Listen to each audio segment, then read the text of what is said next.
80% of our world's plastic ends up as trash, in landfills or in the ocean. Thankfully, Miranda Wang is working on a solution to upcycle our old plastic and give it a new, useful life.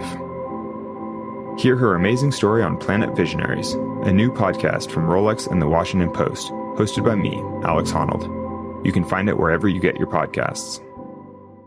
Because that is kind of important for what we do here on this show. Eva, how are you? Bears eat beets. Yes, they eat a lot of other things too. Middle child, thanks for joining us. Paradigma Theories, welcome to our channel. Thank you so much for joining us. Far Flung, good to have you back. Science Bob in the chat room. Delicious Don Hendrickson has come on into the chat room. Mr. Lurks a lot, good to see you. And who else has returned? Oh, there's Super Lou in the chat room. Latro, thanks for coming on in. Noble Patrick, Jerry Weisky, thank you for joining us. The pride of Branded Manitoba, they call her the Wheat Queen. Manitoba Becky has returned. All right, who else do we have? Because we are running out of time. Jeff Steve Garvey, thank you for joining us. And Phil Minervino, welcome, my fellow Canadian. And who else do we have? Downshift. Amy Vegas. Oh, looking lovely tonight. Sensational Sherry. Black Triangle. Good to have you here. And if you haven't hit subscribe yet, please do so. We would greatly appreciate it because, you know, we do pay for our followers around here. Nicholas Shaughnessy, thanks for coming on in. We're going to have to cut it off right there. The super chat is open. Give us a thumbs up, thumbs down, thumbs sideways, whatever you feel. Zochito Paez, I can't not say that name. Ian and Jeremy, thanks for coming on in. Hey, Rex, how you doing? Horns up. We got Bumblefoot. Let's rock.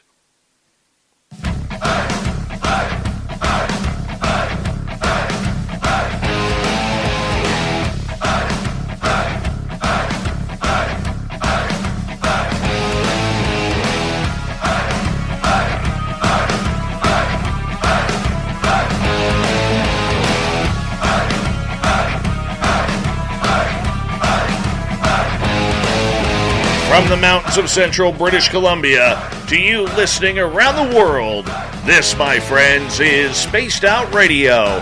I am your host, Dave Scott, sitting in the captain's chair of SOR headquarters. We welcome you to tonight's show on our terrestrial affiliates around North America, digitally on TalkStream Live, Revolution Radio, and KPNL. All of our archives are free. Go to youtube.com/Spaced Out Radio. Do old Davey the favor. Hit that subscribe button. You can follow us on Twitter at Spaced Out Radio, Instagram at Spaced Out Radio Show, and now on TikTok at Spaced Out Radio. Our website is spacedoutradio.com. We have a plethora of features for you. Rock out to Bumblefoot. Read Shirky Poo's Newswire. Check out our swag as well.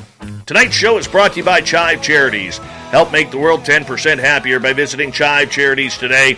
You can find them on our website. We made it to the near end of the month once again, and that means it is time for the SOR Round Table, where I bring in some friends to kind of go over the month that was in the weird, strange. We will discuss, we will debate, we will laugh, we will cry, and we will have a good time. And if we can, we will also squeeze in some questions from our audience members as well. Joining us tonight, Science Bob is back, as he's got the fedora on tonight. We appreciate Science Bob always being here. From Unidentified Celebrity Review, Lou Jimenez, we call him Super Lou. Underneath his coat, he actually does have a cape. He really does. And the brains of the operations for tonight are Nicole Sackage, author, researcher with Grant Cameron, and from Spaced Out Radio's After Hours, and our TikTok expert, we have Bree, a.k.a. Thin Lizzie Borden. And everybody, thank you so much. We're going to jump right in. We got some major topics to talk about tonight. I don't know if any of you have noticed yet, but have you gone to the To the Stars Academy website recently? Because it's no longer about UFOs. It is a t-shirt company. As they brand about 70 different t-shirts. And I'm telling you, I know I've never been on the page of the To the Stars Academy and what Tom DeLonge did with his crew. I to this day, have way too many questions than there are answers for. But does this mean Nicole, we'll start with you, that the To the Stars Academy is dead as a UFO group. We'll get you to unmute your mic. That's good, because I needed a big inhale for that. I was like, do you remember a year ago when we were talking about who split? The three guys that split. Our three favorite guys from TTSA that left. And we said, is this the end of TTSA again? No. I think it's another mutated version of TTSA. And like they said, or I think it was Tom that actually said at the start of COVID, they are a company. This has hit them the way it has hit other new businesses and new companies. They have shifted gears more towards the entertainment side. So, I mean, T-shirts go with entertainment. So it is what it is. I think they're in a holding pattern, and they're going to reemerge with whatever they've had to put on pause. So, well, I think the big question here also has to come out, Lou Jimenez, that, you know what? I don't think when they had the blow of Steve Justice, Chris Mellon, and Luis Elizondo leaving the To the Stars Academy well over a year ago now, I don't think this team has ever recovered from losing that trifecta of smarts, popularity, and pull in Washington, D.C. So it's obvious that they being Tom DeLonge and Jim Semivan and others, are going to have to kind of shift the game plan a little bit. But does this really show that maybe, just maybe for the time being, they are walking away from the UFO world? I mean, you said so yourself. They're a T-shirt company. I mean, I don't feel like they're actively searching for anything. They're making movies and books and T-shirts. I don't think they're contributing anything that they propose to investors. Back in, what was it now, 2018, when they first publicly came out. So, technically, I guess they're still a company, but I don't look to them for any real, info or data when it comes to talking about the topic. If Tom's talking, I'll always listen. I'll always listen to what Tom's going to say, but past that, I mean, I really don't have much use for it. Science Bob, you and I have talked for a couple years about this subject, at times almost daily, about whether or not this group was going to survive, number one. Number two, how would they shift? Number three, would they be able to accomplish any of their goals? So I'll get you to unmute your mic as well, Science Bob.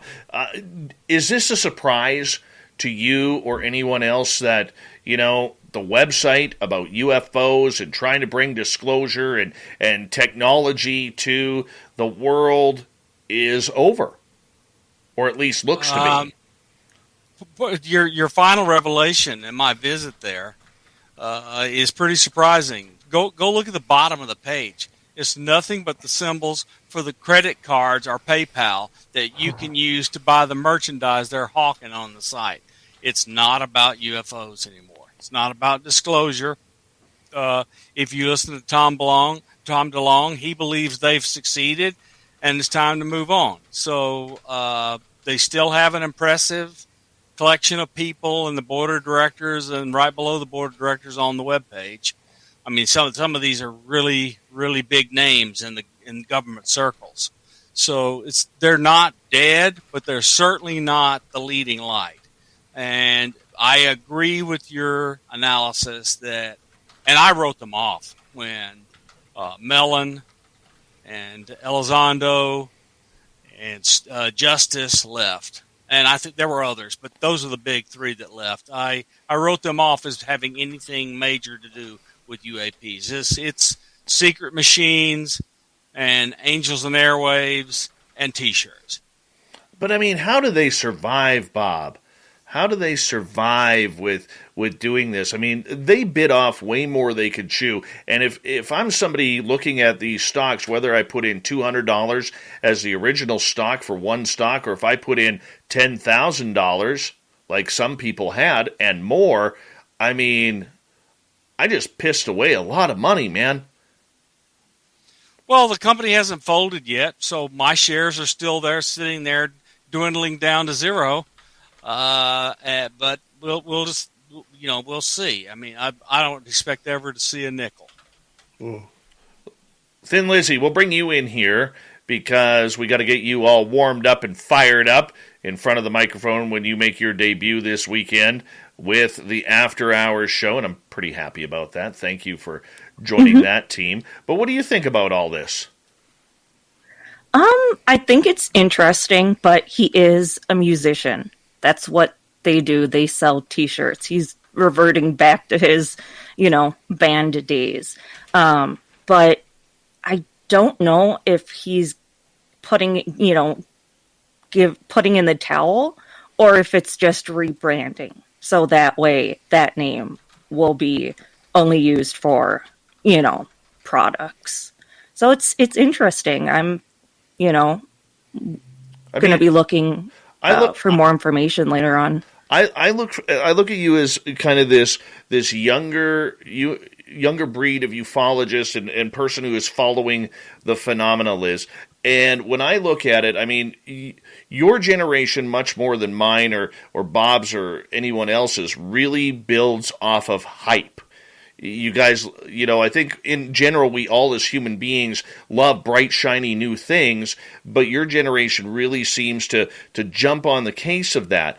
And I'm wondering if this takes some sparkle off of the UFO world, knowing this is kind of fallen.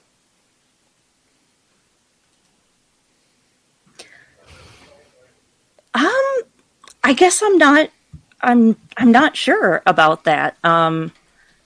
I mean, people are always going to be questioning what they saw. They're always going to want disclosure. So I don't think,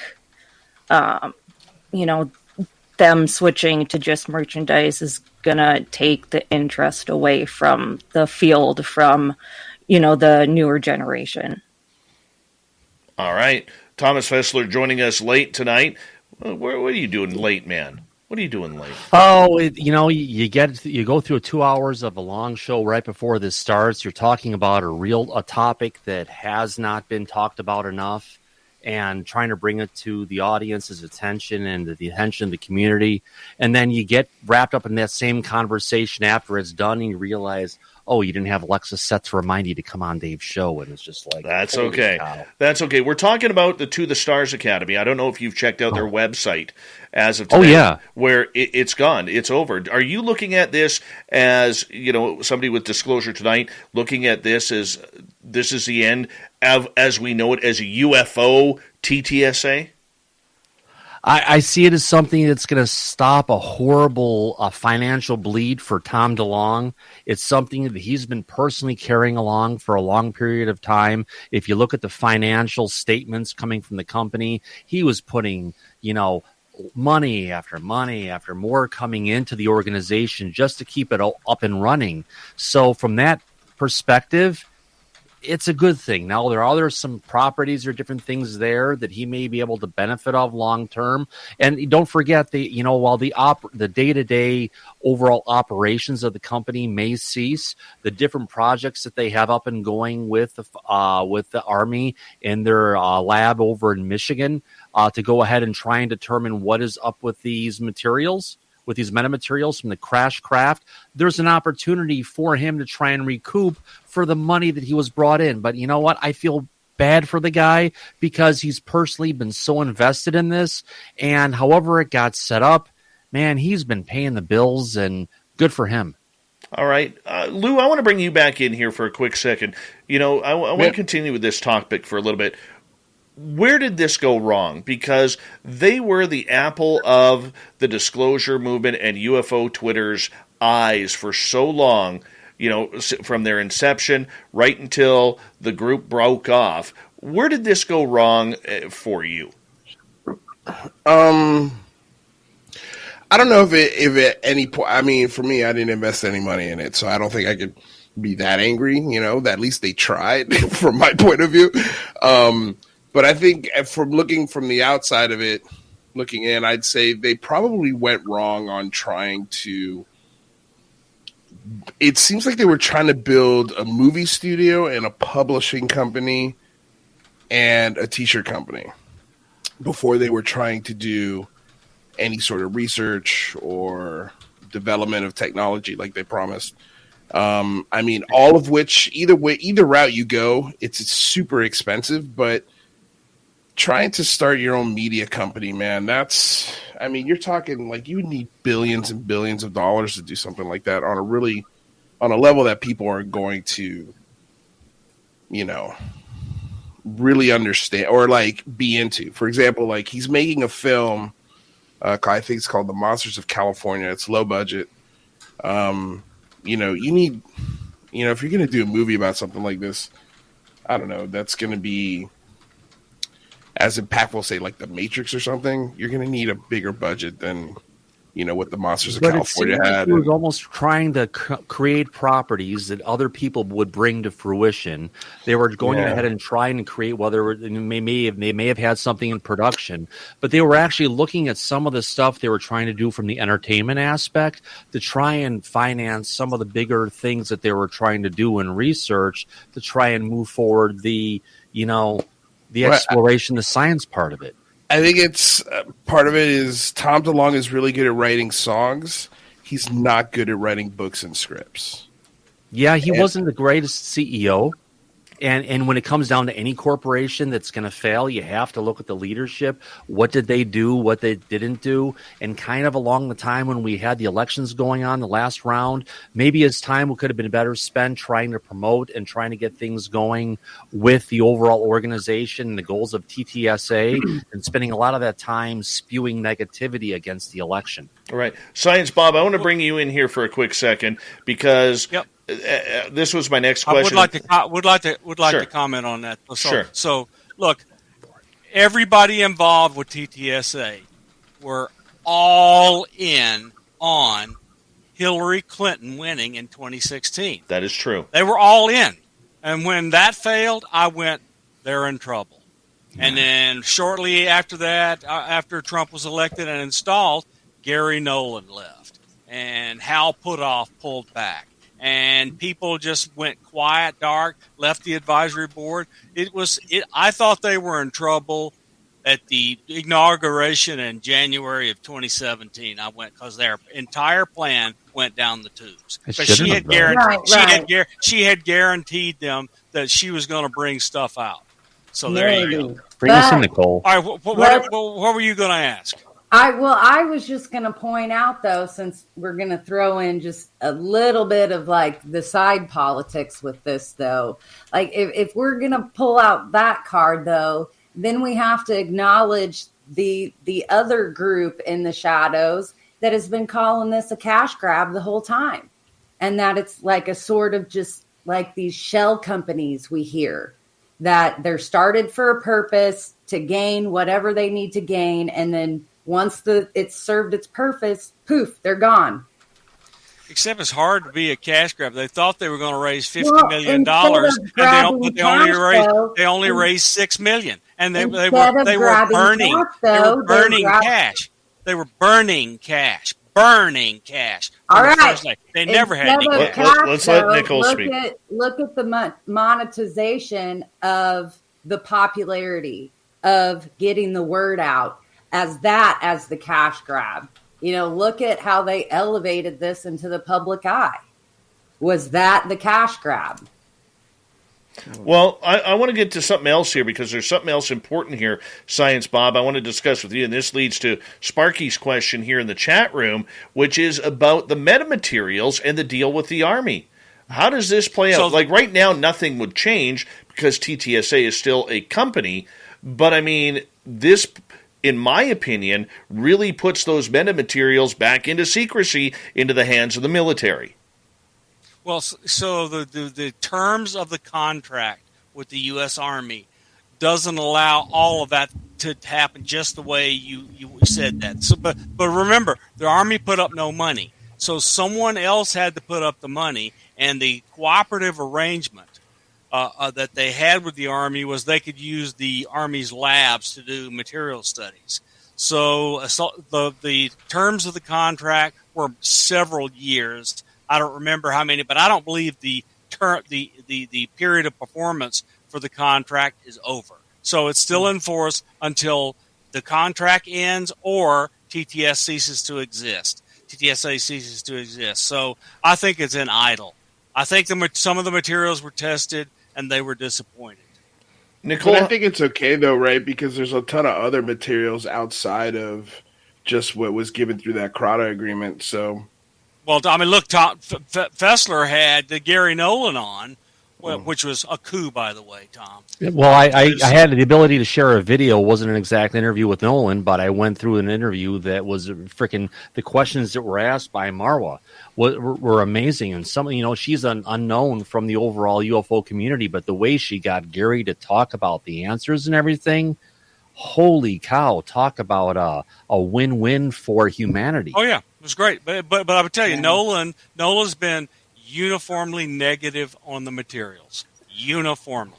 Well, when you hear Dr. Putoff talk about the materials, he's very vocal about the materials and them being tested and, what they've found and what it could possibly mean and who they've taken the materials to and, the all chain the of custody, everything. follow. Yeah. Well, and one of the things really quick that Nolan was the most scary. concerned about, biggest thing Nolan was concerned about, Nicole, I'll pass it back to you, was that he was afraid to make judgments on this because if he goes out and says something, he may be off at some place, whatever it is, and his reputation will get thrown under the bus. Right. Well, he toes that line with his counterpart, Jacques Vallée, and they're not going to lead anybody on until it's peer reviewed. And, I think the National Car Rental has your back, road warriors.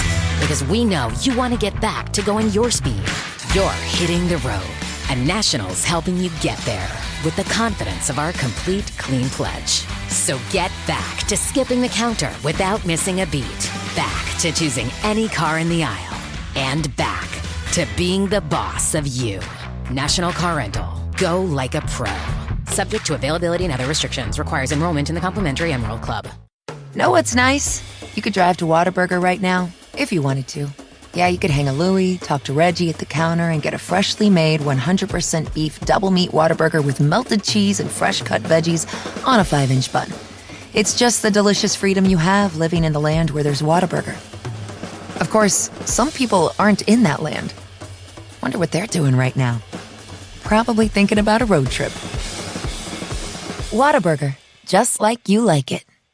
History right now is that we have all these little pieces from a bunch of different places. And what their main goal is, they're acquiring as many pieces as they can from the same incident to try to get all these pieces tested together.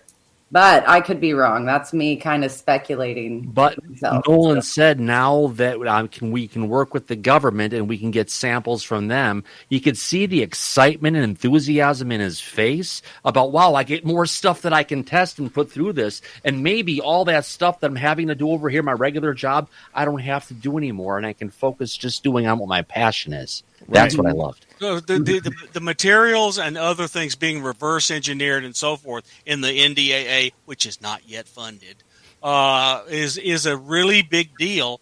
But there's nothing in that NDAA that says the public has to know anything about the results. I'm sitting and waiting. I'm glad the reverse engineering is going to be done. The materials are going to be worked on. But I hope there are public reports on the materials. We can pre-write our FOIA requests now, right? Yes, we should. Exactly. And don't just send them to the CIA. Don't send them to people that do the kind of intelligence gathering that these materials. That would be the DIA. It's going to be interesting to see how it plays out. it's going to be interesting to see how it plays out, considering, when a lot of the information came out, Tom DeLonge was right there to kind of throw his shots at the other guys, saying, you can thank TTSA for this, or I'm the one who started this, because let's face it, when you rock star, there's a lot of ego that goes along with that. And if anybody knows any rock stars personally, you will agree with me when I say that. So, I think it's going to be very interesting to see how they can bounce back with this, even with their roster of scientists, unless they plan on going more darker and outside of the public eye. Because I will say this, in my estimation of what went wrong with TTSA, it was one thing, and this was a big one. I believe it was because they absolutely burned the UFO community. They took their biggest cheerleaders and they turned them against them, and that never bodes well for anything. We're going to go to break here right at the bottom of the hour. Roundtable continues next as we're going to talk about death threats to David Paulides. Yeah, we're going to get into that. Nicole Sackage, researcher and author. Thomas Fessler from Disclosure Tonight. From Spaced Out Radio's TikTok and After Hours, Bree, a.k.a. Thin Lizzie Borden. Lou Jimenez from a great show called UCR, and Science Bob McGuire. We'll be back on Spaced Out Radio when we return right after this. Stay tuned, everyone.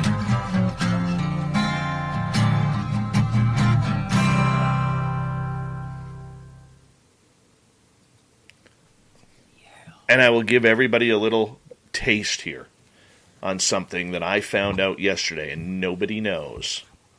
One of the names that we brought up today already, maybe still part of the TTSA, was on a Zoom call with Canada today. And that's all and that's all. What does that mean? But wait a second, on a Zoom call with Canada, like somebody in Canada, the government that is Canada? I am waiting for the notes from the meeting. You know those school robocalls you get? That's what happens in Canada. It's just they dial one number. It's like everybody in Canada picks up, and they're Well, I can probably guarantee it's not with Tessa Canada. I think, Dave, you're onto something, because you remember, I want to remind everybody how thankful and grateful and positive Elizondo has been about the UFO community since he left TTSA. He totally turned it around on that. Well, I think it helped because it was a major letter writing and calling campaign to Congress. By the way, quickly, thank you to Steam Train Mark in Australia, confirming that we are all alive tomorrow, since he lives in the future. Thank you for that. That's very important for us to know. Yeah. Were we not supposed to make it to tomorrow? Well, you never know. Heck, you never know what can happen. Does he report on this every show, or is this just today? Every show? Every show, okay, we ask him if we're alive tomorrow. That's excellent. I love it. So at least we know. Yes. Wow. Yeah. Good start to it, everybody. Wow. I know exactly who. I just figured it out. What is the business with the cook, Nicole? Well, what's your guess, Nicole? That's all I do. That's all I do. I see. All I'm saying is one of the people that took part in that meeting is in my cell phone. Man, I love melons. And I will be contacting that person tomorrow to say, I know what you did yesterday. Wait, so okay, can you say what you said again? I have to be somebody from the TTSA had a meeting with Canada.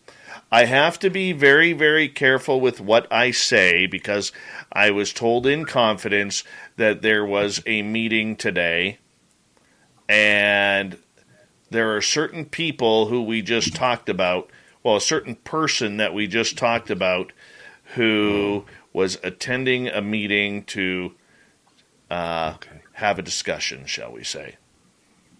So, do you think they took it all the way back to like Wilbert Smith? You know, No. they're like, so, No. or have they picked it up more current from I can there? tell you right So- now, they were not talking about the truckers' convoy going on right now. Well, depending on who they were talking to, maybe that was a welcomed distraction. No conversation. kidding. No kidding. Are they planning another landing? Are they gonna build another No. platform? Yeah, they need another landing zone. No. I'm once again. I am waiting for information on what happened in that meeting, and I personally know a couple people who were in attendance in that meeting. What's your guess, Nicole? Out of the people, you're we've allowed to mentioned, guess, right? I would guess Chris Mellon. I'm going to go Lou. I'll Me go. too. I'll go neither. Who? I mean, Dave said that he has their phone number. That was one clue he gave us. Justice No.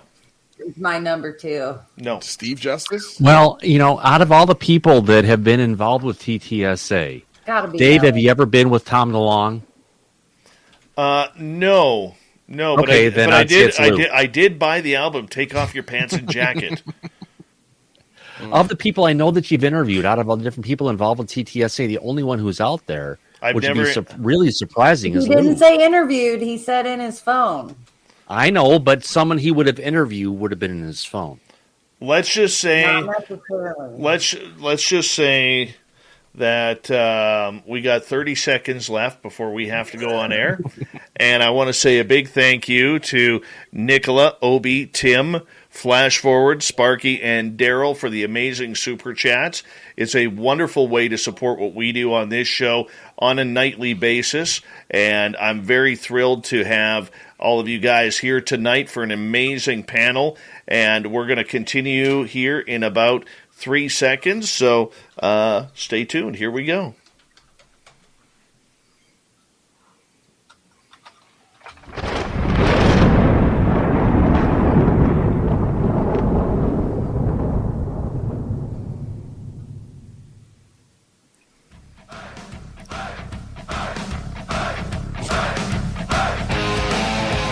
Second half hour of Spaced Out Radio is now underway. My name is Dave Scott. Thank you so much for taking the time to join us. We really do appreciate earning your listening ears.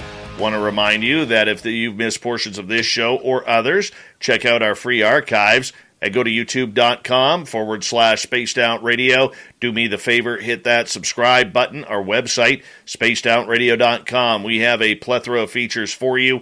Rock out to Bumblefoot, read Shirky Poo's Newswire, check out our swag as well. Follow us on Twitter at Spaced Out Radio, Instagram at Spaced Out Radio Show, and now on TikTok at Spaced Out Radio. The Round Table continues tonight. We have from Unidentified Celebrity Review, Lou Jimenez. From Disclosure Tonight, Thomas Fessler. From Spaced Out Radio's... Where'd you go? TikTok channel, and After Hours, Thin Lizzie Borden, Nicole Sackett, researcher and author, and Science Bob, as we love him around here as well. We're going to kick off with David Paulides here. And yesterday, David Paulides announced that he was not going to be taking in a Sasquatch conference called Squatch Fest in Kelso, Washington, because of death threats that he received from somebody within or group of people within the Bigfoot community who do not agree with his work. And he stated that law enforcement was made known of this and that they were not able to help at this time, so he had to unfortunately decline the investigation regarding his attendance. He was supposed to be the keynote speaker at this event, and let's face it, David Paulides with Missing 411 and Can-Am Missing is a controversial figure in this field. However, it doesn't matter how controversial the person is, nobody deserves death threats on what they are doing and working on. Thomas Fessler, we're going to start with you from Disclosure Tonight. I mean, I know this might be a little bit of news to you, but what do you think about something like this? Yeah, when people are experiencers and they try to bring information forward, and it's something that they've dealt with, for different parts of their life, to get to the point of dropping death threats and threatening against people for something that they believe in, just kind of crosses that line in general society. Of, you got to wonder, who in the heck are these whack jobs who are watching this, and why are they still free walking around if they have to get to that point of attacking people for what they believe and what they saw. Some people may or may not agree with it, but it's not like we're looking at something that's as far out there as a lot of religious or political things. True enough. But I mean, I just can't understand.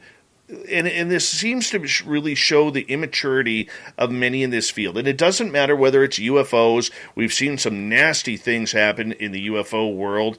I mean, we've seen nasty things happen in the paranormal world and, of course, in the cryptid world. I mean, this bitter free-for-all, just because you may not agree with someone's opinion or someone's research, that you want to threaten to kill them? I mean, this is horrible, Science Bob. It is just terrible. I mean, look, Pilatus is he's an opinionated person, but he does really, really good work, and I just don't understand. I just don't get this threatening to kill people, and I don't know about the rest of you, but it would make me really happy if they rounded up a few of these people, made a case, and put them in prison. Lou Jimenez, I know you're more into the UFO side rather than the Well, Sasquatch. I was gonna ask, what was the controversial stance on Bigfoot that David had? Well, the controversial stance is this. He does a lot with his books, Missing 411, where he takes strange cases where people have just vanished under extremely mysterious circumstances. And there's very little trace of evidence. And just, he believes, I'm not going to speak for him, but he leads you down a path to believe that it's either Sasquatch, Dogman, UFOs, aliens, potentially taking these people, or maybe they're walking through portals and making things happen. But I mean, he's also earned a lot of enemies in the field, not only in the Bigfoot community, who doesn't like the fact that he has profited big time from his writings. They have been very, very questionable about his research studies that he has done. He's upset people in the government, law enforcement agencies, forest park rangers, and national park services because they don't keep a collection of the amount of people who go missing in their parks every year. So he's been an extremely vocal voice on asking hard, tough questions, which has rattled a few people. Add to the fact that he's not, as much as he is a science guy, he believes there's something supernatural, which really upsets the Bigfoot community because they got all of these opinionated non-scientists who believe that this is the North American great ape or Gigantopithecus or some monkey that's living in the forest. So this is where it's kind of jumped in and out. I mean, it sounds like he deserves a couple death threats to me, Dave. I think they're very well warranted. No, I mean, any subject, whether it be religion, whether it be chess, whether it be basketball or fandom, there's always going to be this element of just extremism. Always. And I feel like, and I've been learning this last year, that these really loud people are such a minority, and they really have no power to cancel anything. And usually when they are trying to cancel something or putting death threats, it's absolutely wild to me. Absolutely wild. If you don't like somebody's information or data, just don't read it. Move on. The part of his research that fascinates me the most are the children.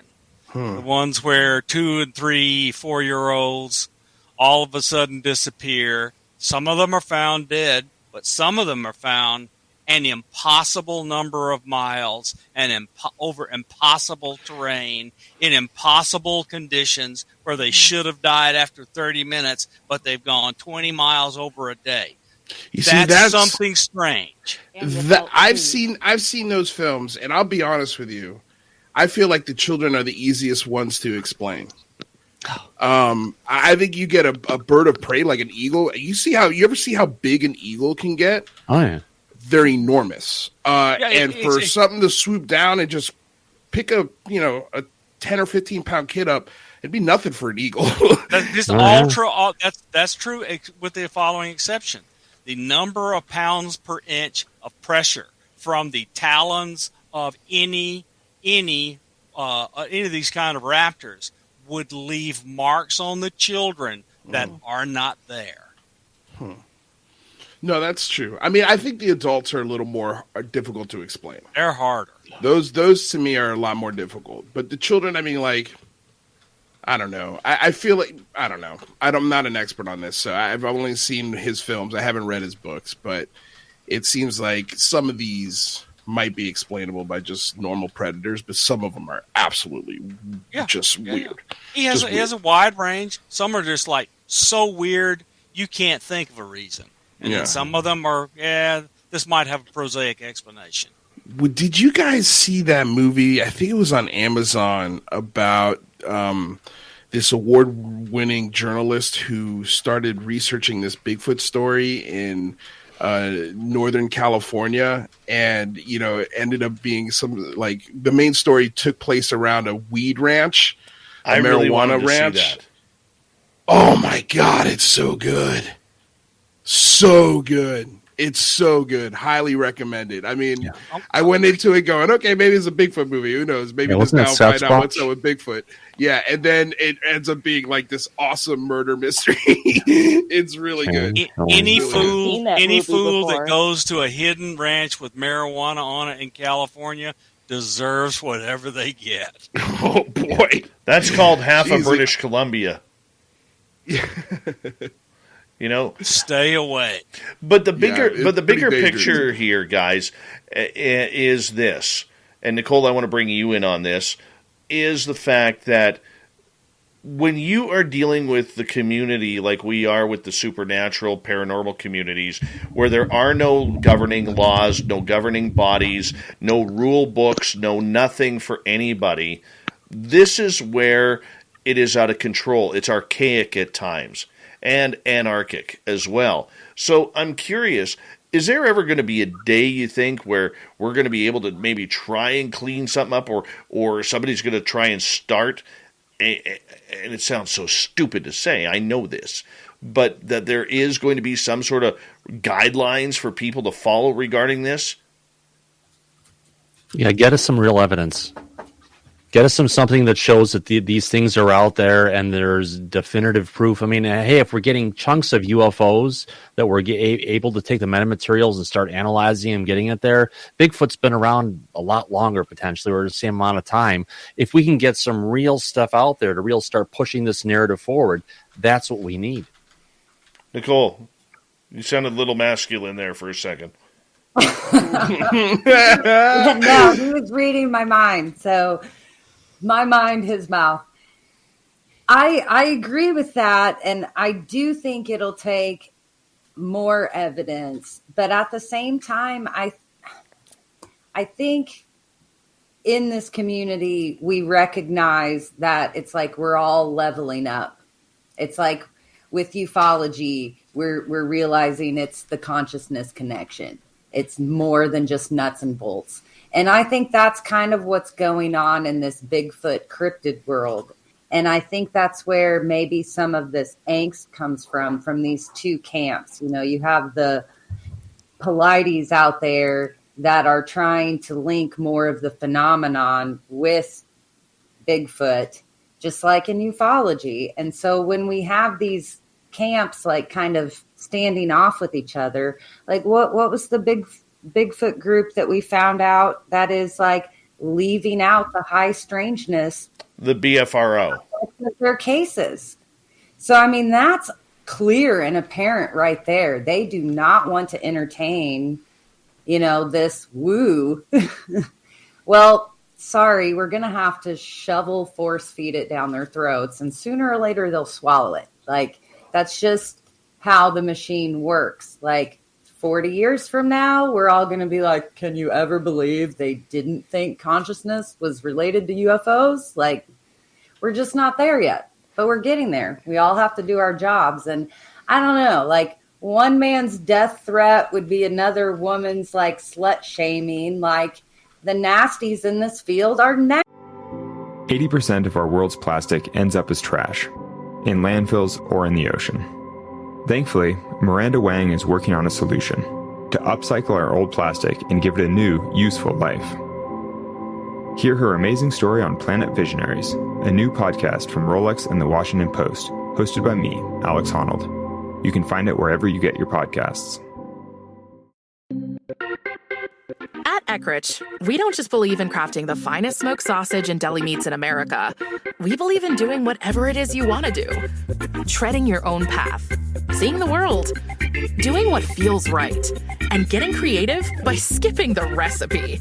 Because whether you want to change the world or just change up a weeknight classic, Eckrich has got one thing to say. You do you.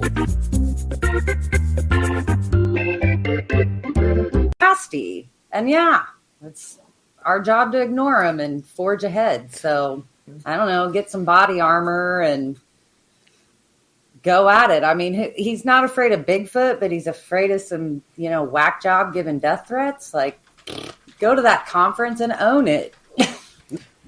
Well, I mean, this isn't the first time he has received death threats from people. But I mean, this goes beyond the whole David Paulides thing. This goes beyond by an extremely brilliant yet fractured community that if I don't agree with you, I'm going to attack you. If I don't agree with you, I'm going to threaten violence. If I don't agree with you, I'm going to use these type of threats in order to prove my point. I mean, granted, that's every day in every society. We see it in the NFL with fans of the NFL, fans of the NBA, NHL, Major League Baseball, college football. You see it all the time where fanaticism kind of takes over. And in this field, the difference between this field and those, Lou, is the fact that there's rules, there's guidelines, there's security in place, and here we're just a bunch of free range chickens trying to get some attention wherever we can get it. Yeah, I agree with that. That's fair. I mean, I don't know. I just got my first not death threat, but threat of violence, and I was like, oh, you're adorable. Like, I just feel like a lot of these people who are making these death threats are just really angry, lonely people behind keyboards. They usually never show their real identities. I think a lot of it is fluff. I mean, but of course, every once in a while, you do get that just crazy person. But for what I know from David Paulides, he's usually armed, isn't he? Like, he's a former cop. Like, I wouldn't mess with David Paulides if I was anybody, because you could come away not alive. So, what was the movie Seven where Brad Pitt got his wife's head in a box? Yeah. Like, nobody wants that situation, but we're already is David Paulides going to get a head in a box, Nicole? What's he afraid of? Like I said, like he's going after Sasquatch and armed all the time. Like, I don't know. Well, I think a part of it too is the fact that you never know where. I've been to a conference where there was threats made in Washington State, and they actually brought in a bunch of armed guards to protect that conference. I mean, David Paulides has a lot of support, but he has a number of enemies as well, both in government and with fans, and maybe even people who didn't even want him talking about his case or their family's case or something like that. I mean, he has pushed the limits, but I mean, there's also the conspiracy crowd out there too who's saying David's a promotions juggernaut for his work, and this could be a publicity stunt. I don't buy that, but Thomas, what's your thoughts? Well, I'll have to say this. You bring up Washington State, and that's where I live, and we have some of the strongest cyberbullying laws in the United States, and they will go across state lines. They will go across country lines. So do I know about crazy people sending you threatening materials and stuff that's, hate crime borderline? Yeah. And am I happy to go ahead and take some people who are associated with certain moron channel that's out there on YouTube and go ahead and pass it on to my local police force to go ahead and get that taken care of? Yeah. So there are bunches of wackos and crazies that are out there. You just have to be willing to stand up for what you believe in, and don't let the bullies run your life. You run your life. And if the more you get out there and the more you promote it, the more you say that you're a victim, the more that the bullies are empowered for what they're doing.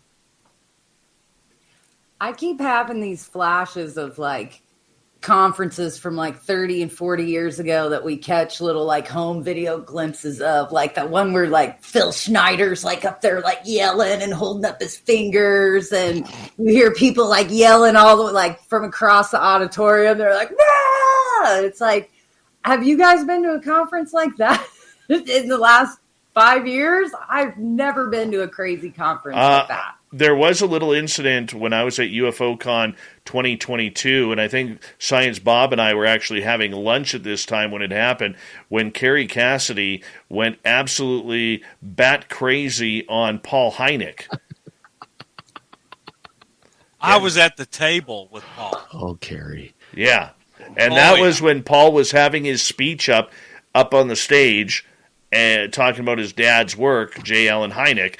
And Carrie Cassidy went absolutely nutbar yelling at him regarding it.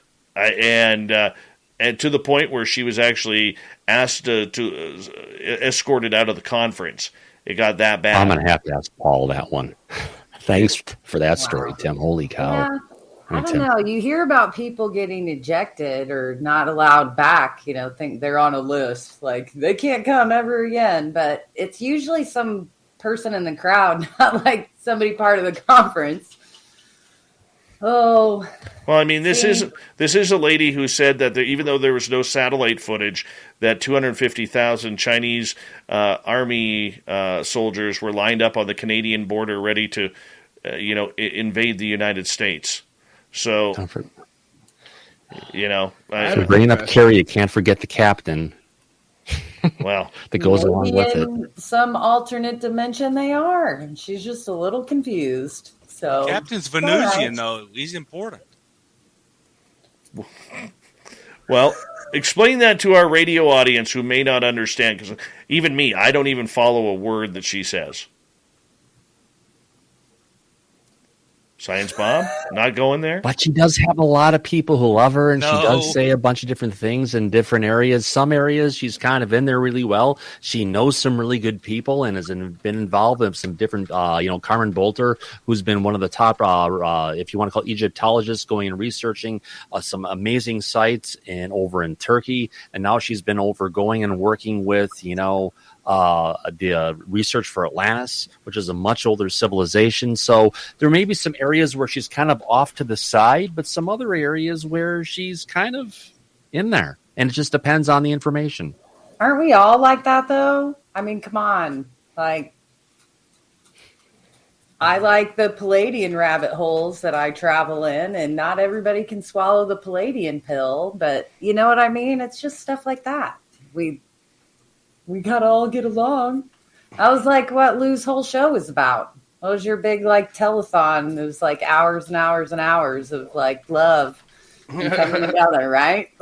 Yeah, well, I mean, it's just the idea of getting under a tent for one cause or one message, and just sort of staying on message and putting your personal belief systems to the side. And if you agree with this, then please help us, sort of thing. I mean, if you listen to all the old timers, though, that's the phenomenon.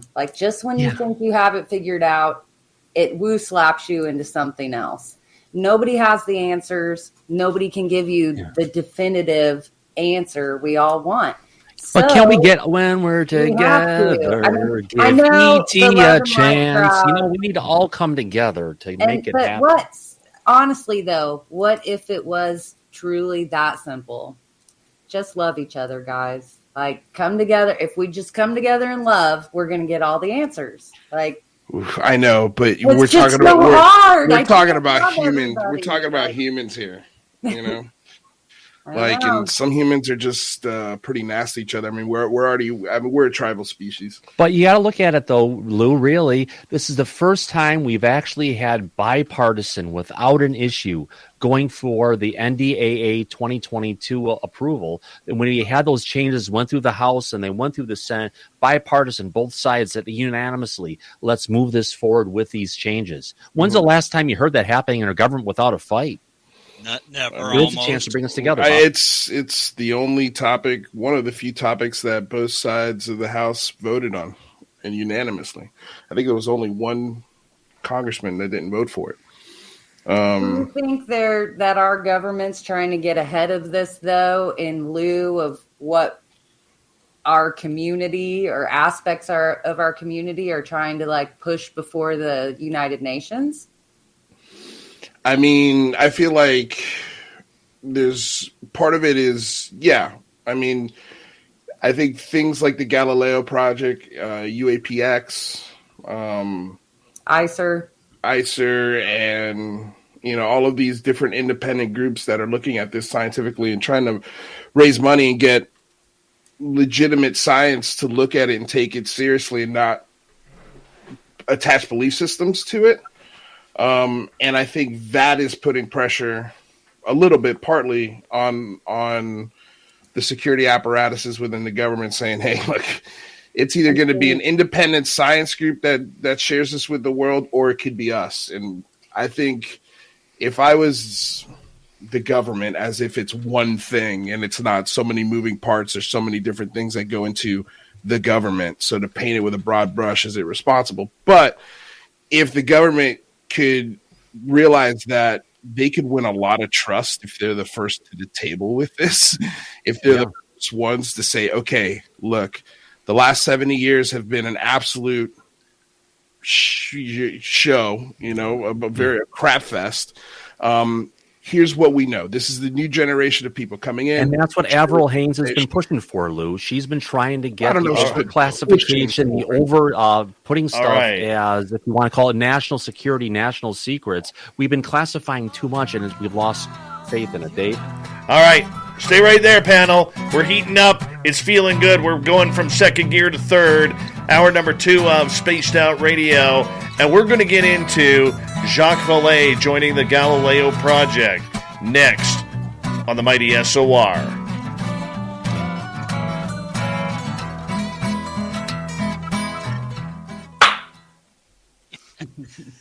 Thanks, Nicole. Right when my music's playing. You can slap me on my way out, Nicole. Hey. Okay, I have to be done. I know you're not, Bob. I just wanted. You're good, man. I'm not doing good. And Fessler, keep up the good work.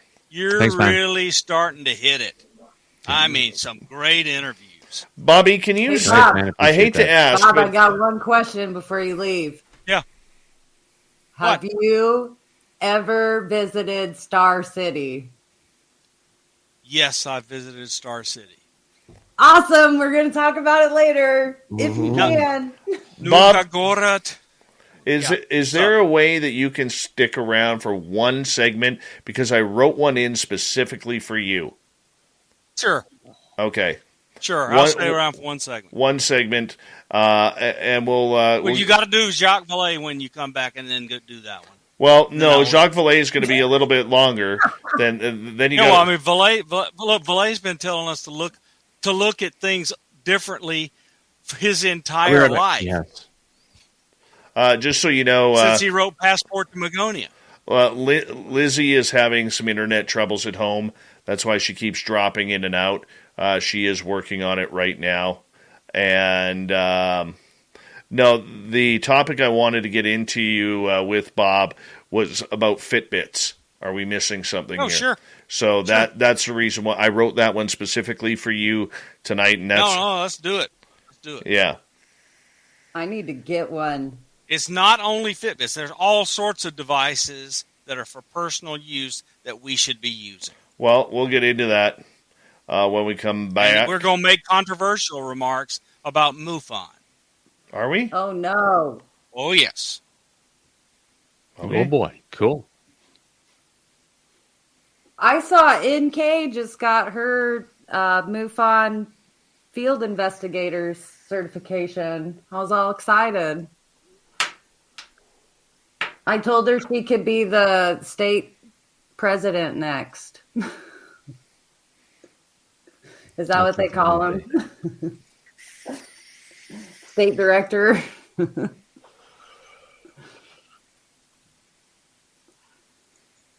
I just got in a fight with somebody in MUFON a few weeks ago. Not very happy about it. Go over their head. I didn't have to. I put him in his place. It was just Just make sure. wasn't any Just make sure to protect yourself so it doesn't happen again. No, it's people ask me to do stuff for Facebook groups all the time, whether it's like moderate or just like share information, drop stuff into them all the time. Well, this MUFON person asked me with help for their actual MUFON page, and I helped them for a little while, and then I told them that I didn't have time to do it anymore, and I told them this like 20 times over the course of like 5 months. I'm like, can you please take me off like the admin and everything on this site? It's flooding me. I'm not answering anybody back. I can't take care of this. And he ignored me and ignored me and ignored me. So I closed the page. And then I started getting all these hate messages from him like, why would I close this page? And I'm a terrible person. And why didn't I get a hold of him? And it was just a shit show. And I was really mad. And I was like, I'm not even a member of MUFON. F them. Ugh. I did. So I was like, well, sorry, reactivate your page. It'll come back. One of these days I'm gonna do a panel of woo, and I'm gonna bring on Pascal, who's in the chat room tonight. Hey, Pascal. Love you, brother. Come out and play, Pascal. This is why we need Pascal in our lives. Pascal, Lou, and Thomas, I know you guys don't know who he is, but he is one of the most important people ever in my life. And he's the one who opened me up to all of my experiences that I've had. And he is one of the biggest dudes you'll ever see, and he'll let you know his strength when he shakes your hand, but he has the biggest heart, and the man is golden, and his connections to whatever is out there is phenomenal. Phenomenal. Like, he has the power to heal people, literally. Wow. Hallelujah. I've experienced it. Yeah, I've experienced it. Chris Bledsoe has experienced it. I've experienced it. Heck, even my now deceased dog, Zero, experienced it. It's phenomenal. He is. I wish he would go public, but it's not as he wants to said. Live his own life. I don't blame him. I know.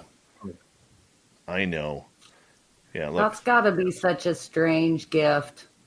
And I've talked to people who ponder whether or not they should try to pursue if they have that gift or not. Because we know, like, some of us know it's like there's that whole theory of like you're either healed or can heal, or it's like some mixture of both. And so it's like, oh yeah, finding experiencers that are fumbling through this. Like, how did Chris Bledsoe decide for the first time that he was going to try to heal somebody? All right, guys, I got to cut it off right there. We're on in 10. Thank you to all the super chatters. Thank you to all our new subscribers. And we're going to rock right now, guys.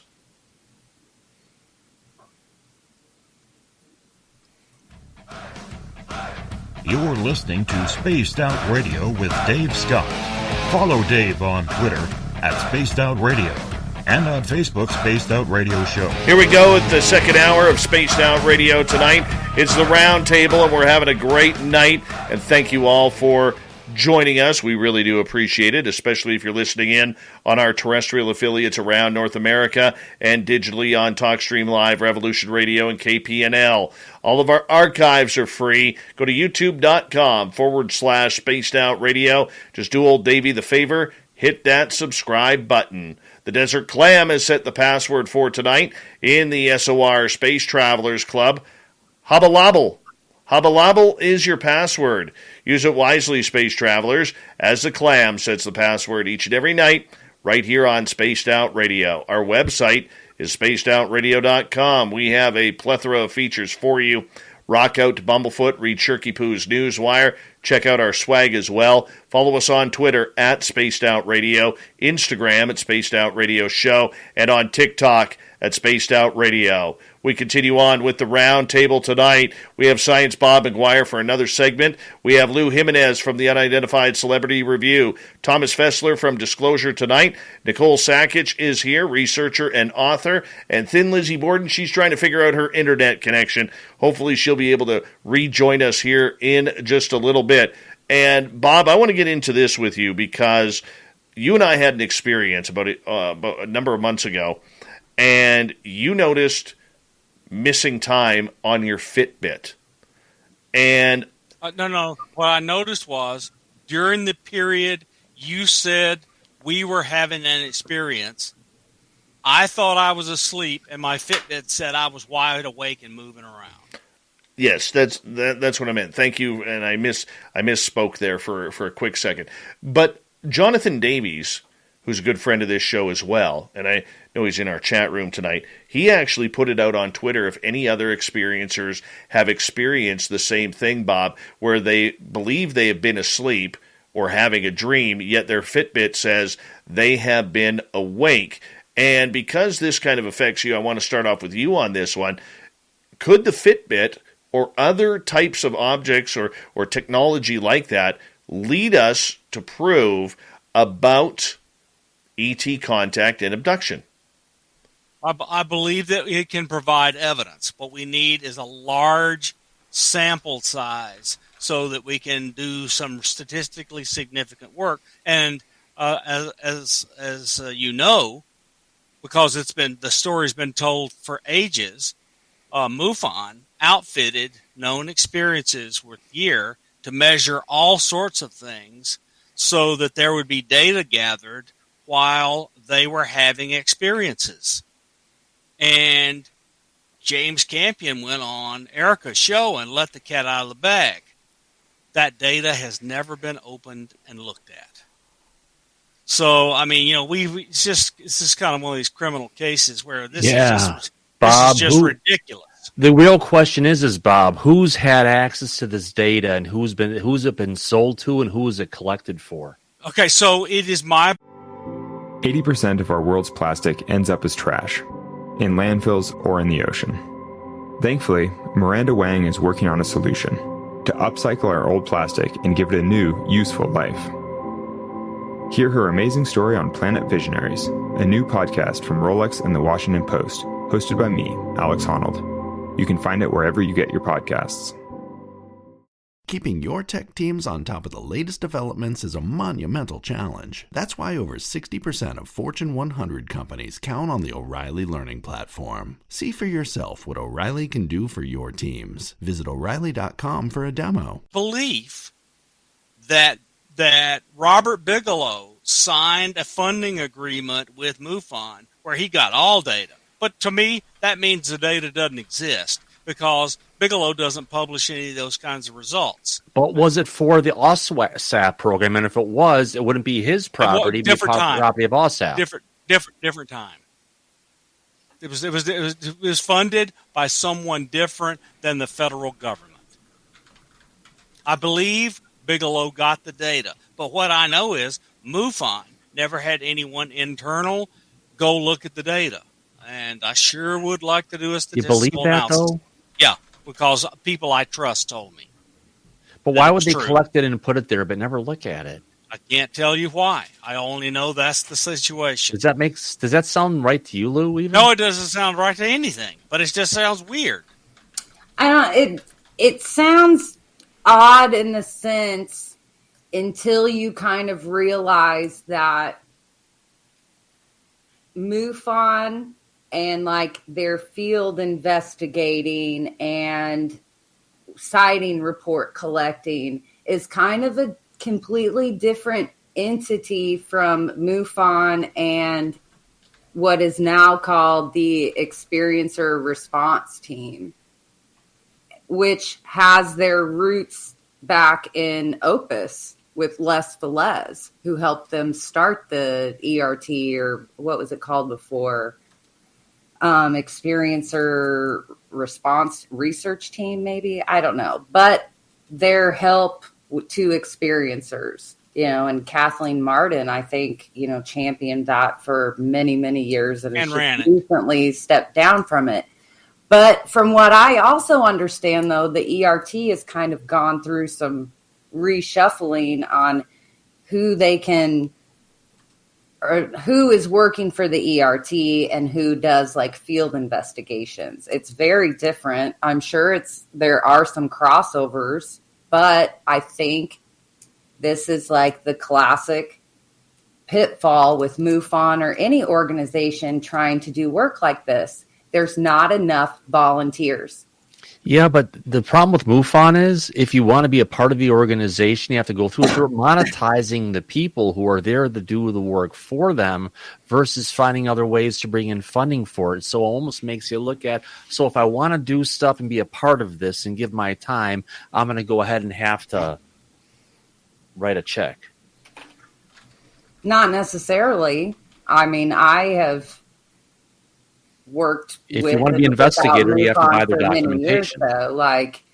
I've never joined MUFON, but I have done work with various members of it for a long time. I mean, and each group really is different from state to state and chapter to chapter. I mean, each group is what the people make it.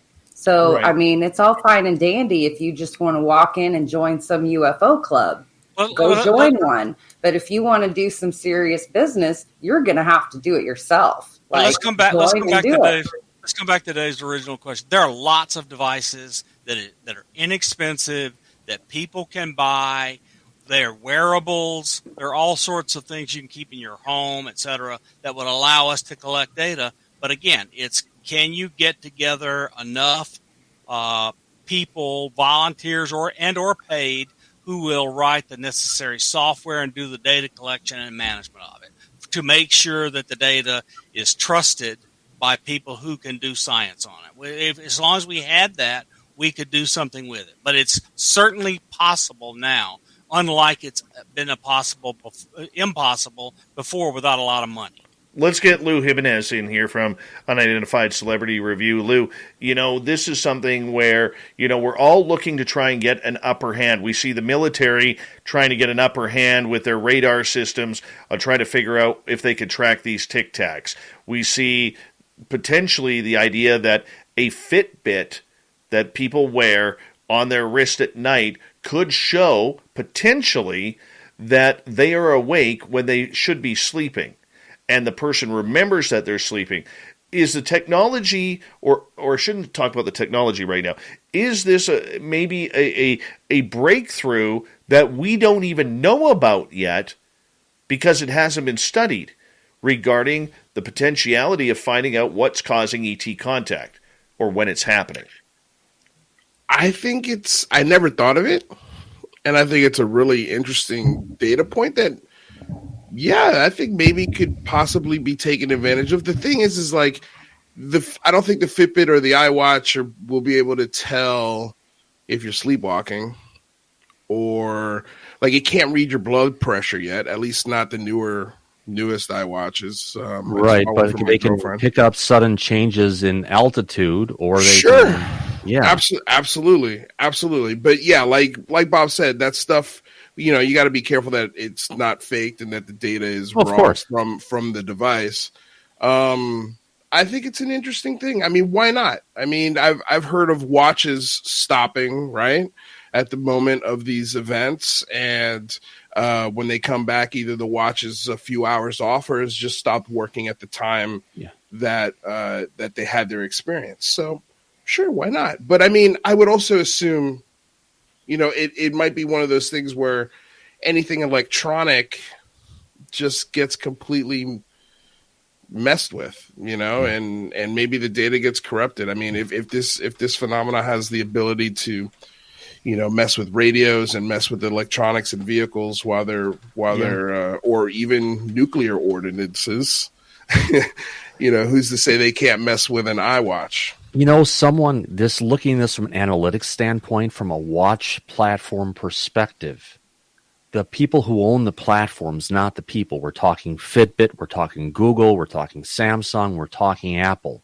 If they had different devices where all of a sudden they came out of nowhere, their device went to synchronize back up with their time servers, and they found out there was this big chunk of time that was different and they were having to cycle it back in, they track it and try and see if it was a bug. But, to be able to get to those numbers, it's working with the platform holders to anonymize the data, to see if it's there, potentially even to watch for it. And then instead of having the people who are signing up for it to be a part of it, everybody on the platform, we can get that data and analyze it from an anonymized perspective just to see, is this really happening out there? Well, you figure if it's happening at the rate that people claim that it is, there should be iWatches all over the world, going to a couple 100 feet in the air and maybe shutting off and then coming down from a couple 100 feet a few hours later. There should be so much data that software engineers should be going, what the hell is going on here? Yeah. The analytics systems would be just rifled with the information where they could see the patterns coming into it. And you almost would want to wonder from a quality standpoint if they wouldn't be watching for stuff like that to go on. I guess it just comes into getting partnerships with the right people, but with the right team getting to deal with the platform holders and trying to look for these particular trends to identify when and where. But like anything with good UFO pictures, only 5% of the information we're going to be hearing is really going to be the real stuff at the most. That's the reason you need a lot, so you learn how to sift the wheat from the chaff. Yeah. You have to learn. It's time for us to start observing them. Yeah. Well, it would be interesting to see. I would love to see somebody like Brandon Fugel test out this theory at Skinwalker Ranch. They have a lot of stuff going on there, and if there are people there on his team that have been or claim to be abducted, that would be a great, great piece of information for them to even try out. Maybe they're already doing it. Maybe they already know. Yeah. We don't know. But I think that would be a great starting point to test it on out. Brandon's been hinting that lots of crazy stuff are coming out in season 3. So there is word on the internet of an incident at a time when some people came up to go ahead and shoot video at that site. Within 5 minutes of them showing up to do their things, a Tic Tac was captured. So season 3 is going to have some cool stuff. You just have to be able to look on the internet whether or not the information was supposed to get out. It's out there. I don't know. I just want to see. So we're talking, finally, they're doing like CE5 at Skinwalker. Is that what we're talking about? Season 3? I might actually watch. I didn't hear about that at all, no. No? Oh, dang it. Because that's I don't think they're meditating and sending out tones. Come on. Sometimes it's more than that. You get in these big, closed, kind of private C5 groups, or I should say heist groups. There's channeling, there's meditation. Yeah. I mean, I can tell you there was a picture on the Discord site from UAPX where Jerry McGowan was in the control room at Skinwalker Ranch. So you just have to put the little pieces of information together. I love it. Right? Oh, yeah. It's information. It's out there in the net. You just need to know where to look for it. Yep. It's very interesting indeed. But getting back to the technology science, Bob, of the Fitbit, how could this potentially be a game changer for those who are ET abducted? Because not everybody gets abducted physically. They get many people claim that they are taken on an ethereal level type too. Again, you have to look at all the sensors that are running in these Fitbits or any other device that's near them to see if there are any anomalous things that are being gathered in the data. So again, it's a data-driven thing. We need the data to look for anomalies, and once we have the anomalies, are they associated? I mean, it's just tedious detective work. But is it hard? I mean, would Apple not be able to tell? I mean, somebody within Apple. They're not looking. So an ethereal experience through an iWatch? I doubt it. But I could be wrong, but I doubt it. I don't think it could report an ethereal experience through an iPhone or an iWatch or anything like that. But I think if they're taken physically and their watch is still on them, like the situation with Bob, where we don't know what happened there.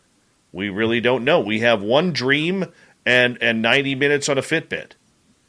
Yeah, but I never heard about having consciousness sensors on an iPhone or a Fitbit, because that's almost what you're talking about, something. Because when something can come in with consciousness, it can be one little blip, and it's so much more for where the situation really was. Well said. But it wouldn't be hard to it wouldn't be hard for you to get look, you could buy a Raspberry Pi and put 4 probes into the little header and read EEGs, and you would tell whether or not you were awake. I mean, this is cheap stuff. It's easily done.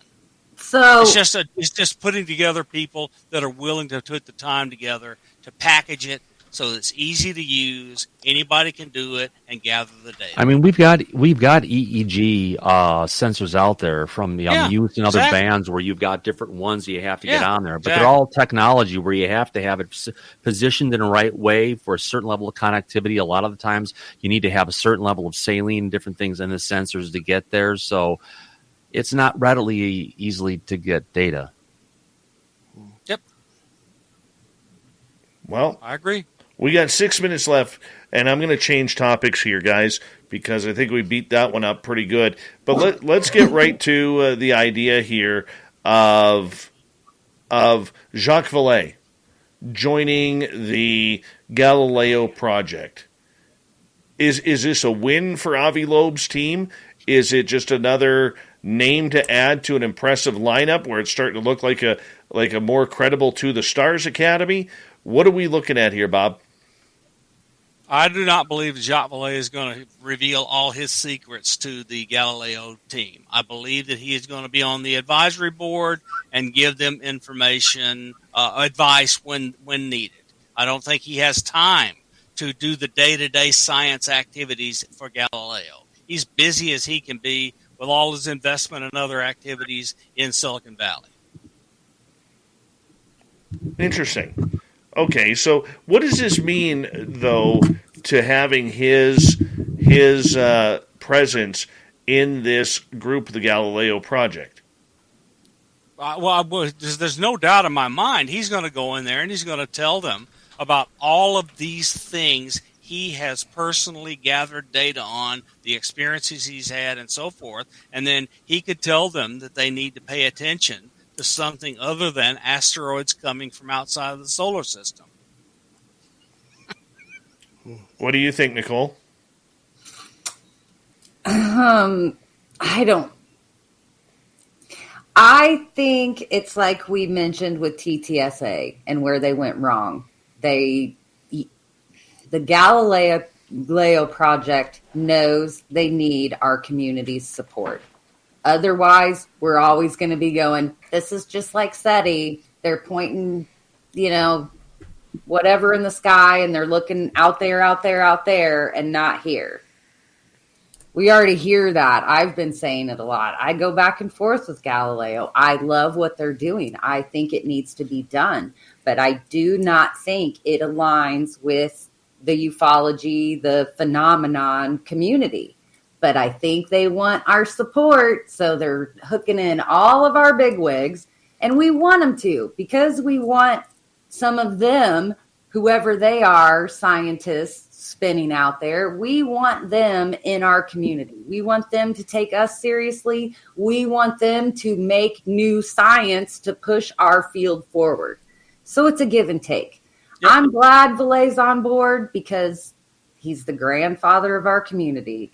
He has his roots in astronomy. So there you go. Champion our field. Do it. But 30 years from now, when we're all like, oh, we found one more Oumuamua. Well, look, everyone remembers Alan Hynek as the guy with the Project Blue Book and became a UFO believer. People don't remember he was a complete skeptic until Jacques Vallée changed his mind. Oh, yeah. You know, Jacques is not young. He's 80 years old. Yeah. Nothing wrong with age at all.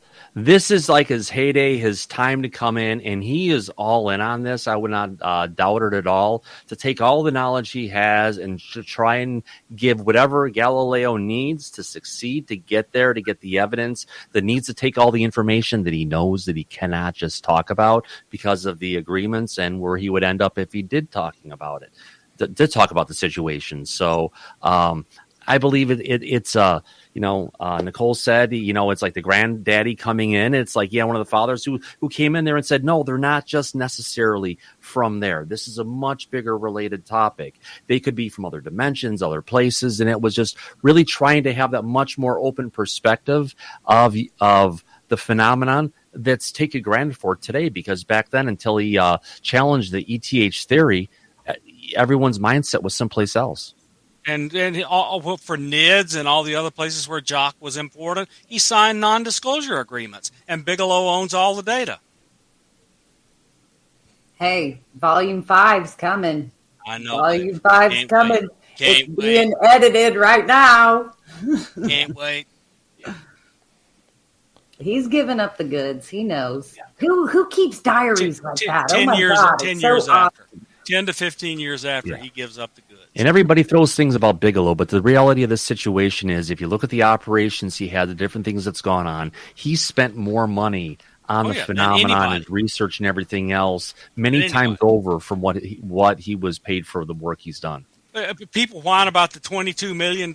He spent way more than $22 million on it when the $22 million came in.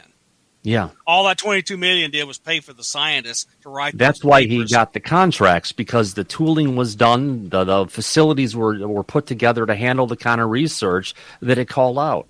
And was he reimbursed for any of that? BASS was up and running before OSAP was put on the street. Yep. Yeah. He set himself up to do it. Yeah. Well, we've got 33 seconds left, and you know what? We're going to go to break here at the bottom of the hour, and we're having one heck of a great show, great discussion, great debate with Lou Jimenez from UCR, Science Bob McGuire, who I believe is going to have to leave us early tonight, Thomas Fessler from Disclosure Tonight, Thin Lizzie Borden, a.k.a. Bree, who you'll hear on our After Hours show. She's a new tribes, part of that new tribe there that we have, and of course she runs our Spaced Out Radio TikTok. And, of course, cook, author, researcher, power mom, Nicole Sackage. We will continue with the SOR Round Table when we return. More about the Galileo Project and much more on Spaced Out Radio right after this.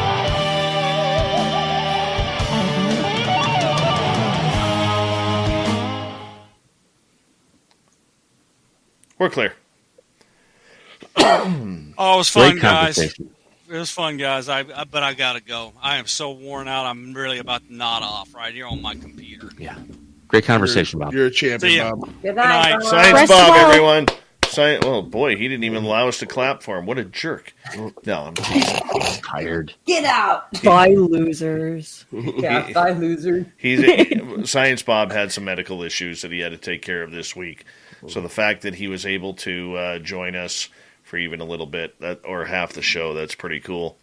But, yeah. It's all up to us now. We have to do it. And hopefully Lizzie's internet connection continues here. Yeah, it seems to be working better already. I had to restart the router. And I'm on a Chromebook, so I don't have an option to plug in the modem. Lovely. The router to it. But I'll be right back. I go to the restroom. No problem. Sorry. Yeah. How until we're back on again, Dave? We have 3 minutes. Oh, I got plenty enough time. Thanks. Yep. I'll just step away here for a second. No, I'm teasing.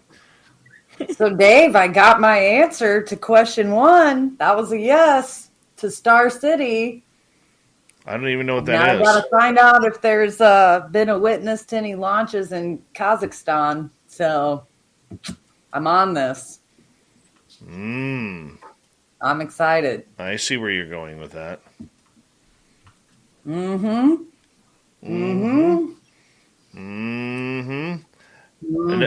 Bim Jim. Hey, this is like 102 homework, not 101 homework. One second. Hey, Bim Jim, I want to get you on the show, man. At Enterprise, we know the time is coming for us to get out and go again. To visit all the places we didn't know meant so much. But we're all still going at our own speed. With Enterprise, you get the peace of mind of our Complete Clean Pledge, curbside rentals, and low-touch transactions. As more and more people hit the road, we're going the extra mile to help. Connecting you to all the places you love. Enterprise.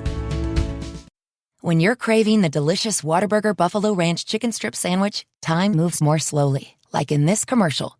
Because waiting for 3 crunchy chicken strips for 9 seconds feels more like an hour. Imagining melty cheese for 8 seconds seems like a fortnight. And picturing tangy buffalo sauce and creamy ranch for 13 seconds is like an eon. That's a long 30 seconds. But this sandwich is so worth it. The limited-time Whataburger Buffalo Ranch Chicken Strip Sandwich is back. Just like you like it. You have some wild experiences. I want to get you on the show. Is that something that you would do? I'm waiting. You know, that half hour, we went from 198 viewers down to 171 at one point. That was weird. I've never seen it just go. Bim Jim, do me a favor. Email Bree at spacedoutradio.com. I'm writing it in the chat room. And just send her an email on putting it so we can put it all together for February, if you don't mind. And thank you, Ozzy Ange.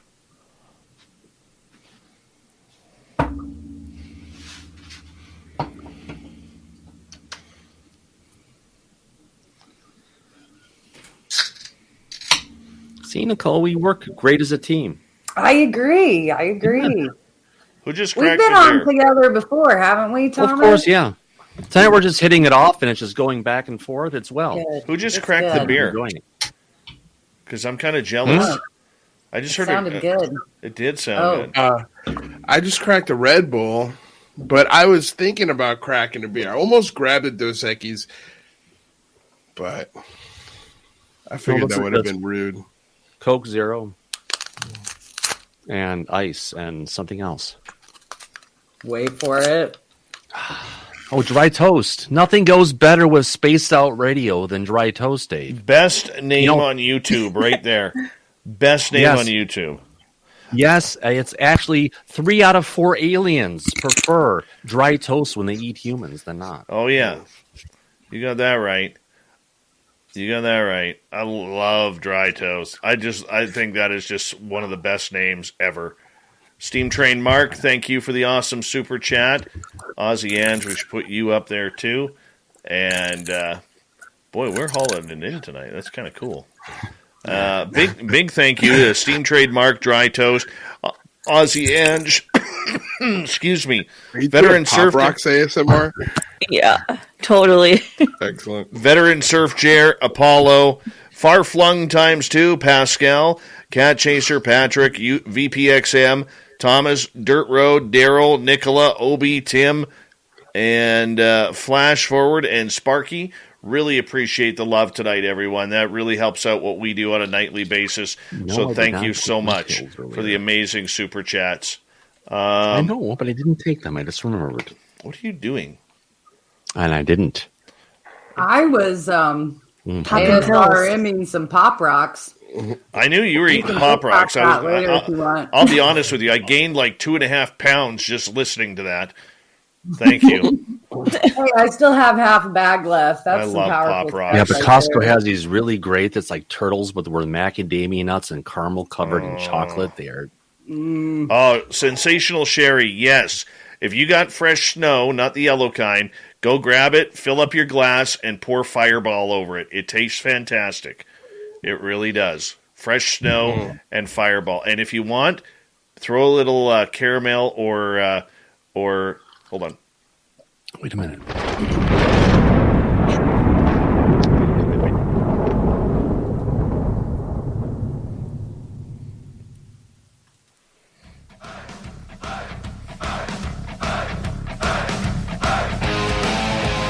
We pass the halfway point of Spaced Out Radio tonight. My name is Dave Scott. Thank you so much for taking the time to join us. We really do appreciate it. Want to remind you that if you missed portions of this show or others, check out our free archives at youtube.com/Spaced Out Radio. Do old Davey the favor, hit that subscribe button. Our website is spacedoutradio.com. We have a plethora of features for you.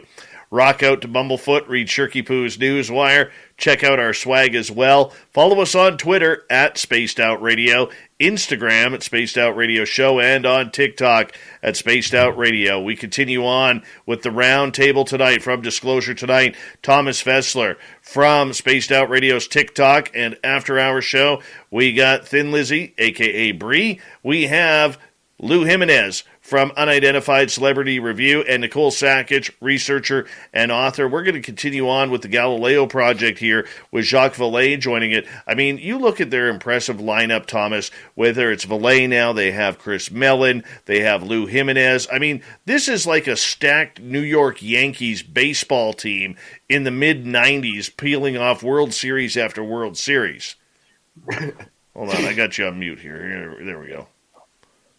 Yeah, it's a great team. It's a great organization that they've put together. It's like, if you want to call it, like they are bringing on the greats of the people who are involved in it right now, the people who are the shaker and movers who are doing the research. They've got unbelievable of the people they've brought in as academics on the research team, the people who are there from an advisory standpoint, even looking at from a financial standpoint for going ahead and getting the money that the organization needs to fund it to take to the level where it needs. You know, the only person I'm seeing missing on that one right now is Ted Rowe, and beyond that, it's a great lineup. But the thing is, Dave, is there anyone you think is missing? I think they need a high-quality PR person. That's what I think they need. It was part of the downfall of the SCU, which they have now worked on. And I think it is something that they need to really have in order to be a very strong conductor in this field. And I really do believe that they need to be able to have some sort of PR person that can help get the message out. Lou, let's go back to you here for a second. What do you like about the Galileo Project, and what are some of your concerns? Well, my concern is they're about $98 million short of their goal. That's my concern. And if somebody's missing, it's like an Elon Musk. I would love to see Elon dump $100 million into something like this.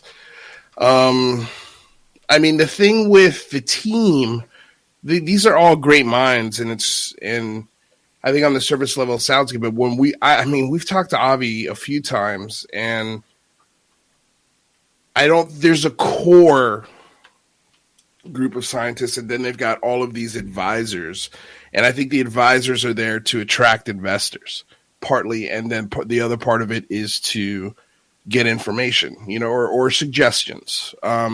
Because Avi's made it very clear he's not looking at past data. He's looking for new data collected with instruments and then measured and combed through, and then scientifically debated, hopefully a paper written about, and then a published paper on their findings.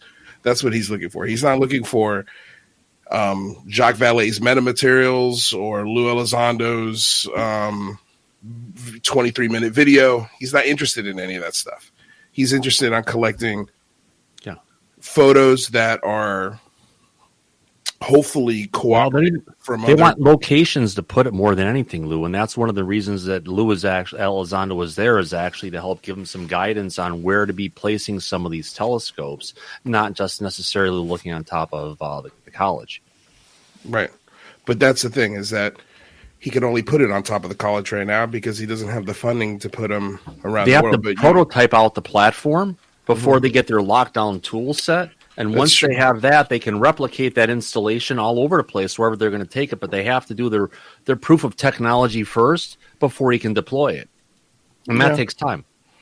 Yeah, agreed. But it's also, they could, they're also not putting them all over the place because they don't have the money to. Well, and that brings up a good point, Lou, that you're bringing up, is it does come down to money. Do we think, panel, and Bree, let's start with you on this one, because I know you had some internet trouble, and now that we got you back here, I kind of want to get your opinion. Do we think that the lack of money is really showing the lack of interest or faith within the business-type communities that would donate to this? I mean, look, they need an Amazon. They need an Elon Musk. That's the type of money they're talking about, or maybe a Microsoft or something like that. But they're not. But the Mellon family, from Christopher Mellon, they're one of the richest families in the United States. So they come from a long line of a lot of cash. So it's not like there aren't people in there right now who already don't have a lot of. Well, I mean, we also didn't see the Mellon family support the TCSA either. Different organizations. Well, I also, TTSA had a podcast where they interviewed Christopher Mellon, and he's not connected to the Mellon family money like a lot of people think he is, at least according to him.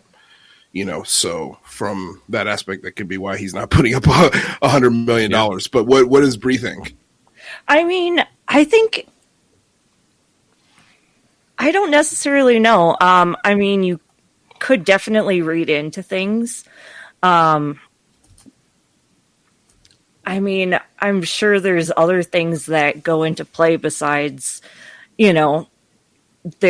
people not trusting their intentions and not giving money. True. Yeah, I guess, I'm still learning about that specific aspect of, the Apollo. But I'm hopeful that there'll be, some success. And even if you don't raise or whatever, get to that point of whatever you set it to, it doesn't mean you can't find, results, or just because you don't get there doesn't mean you can't, Yeah. There's got to be a Saudi Prince somewhere we can get the money from. Does anybody check their spam mail? No, but you just have to look at who are the people that have the big piles of cash to have the opportunity to invest something like this, or even get large corporations like Apple or whoever else to actually put their mindset and their profits behind it. But I guess it's going to take some more time. That's kind of the point I'm making. Like, I think outside of the community, I'm kind of excited about this project. It's an endeavor. Let's further, farther, faster. Let's see what's coming in. But when I think of it from our community perspective, like, I'm just not excited about this.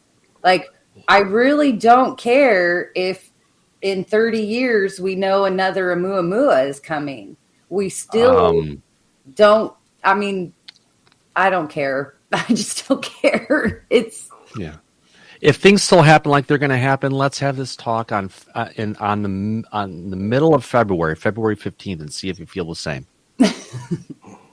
I get excited about like the like solar exploration of like the solar sails, and that might be how we traverse our solar system someday. But I mean, if it doesn't have a flashing sign, if it doesn't have the lights going off of it, like if it's 100 billion years old and from another galaxy, like if it doesn't have like a streamer attached to it, like, hey, we sent this on purpose. Like, I don't know. I think it's not worth getting excited knowing that something is like 50 years down the road on it. I mean, like Lou was saying, they got to build these things across the globe before. And it there can may even be good get to networks out fruition. there. They're going to have really good stuff. Again, let's talk on the 15th. Okay. Because Well, it should be what's after happening on the the thing 15th? that should be coming out. What's happening on the 15th? Oh, there's something coming by the middle of February that should be some really good stuff that should open everyone's eyes to what's going on with the phenomena. By the 15th is what I've heard. From the Galileo project, or just like the Maybe phenomenon them, and in maybe someone general? who's just become recently involved with them. But yeah. Oh, you're being vague. I'm confused. Well, sometimes when you talk with people, you can get details out there. But I just want to say by the middle of February, we should all have a lot of stuff to talk about. Boy, who pulled that earlier in this conversation? But, that's twice tonight.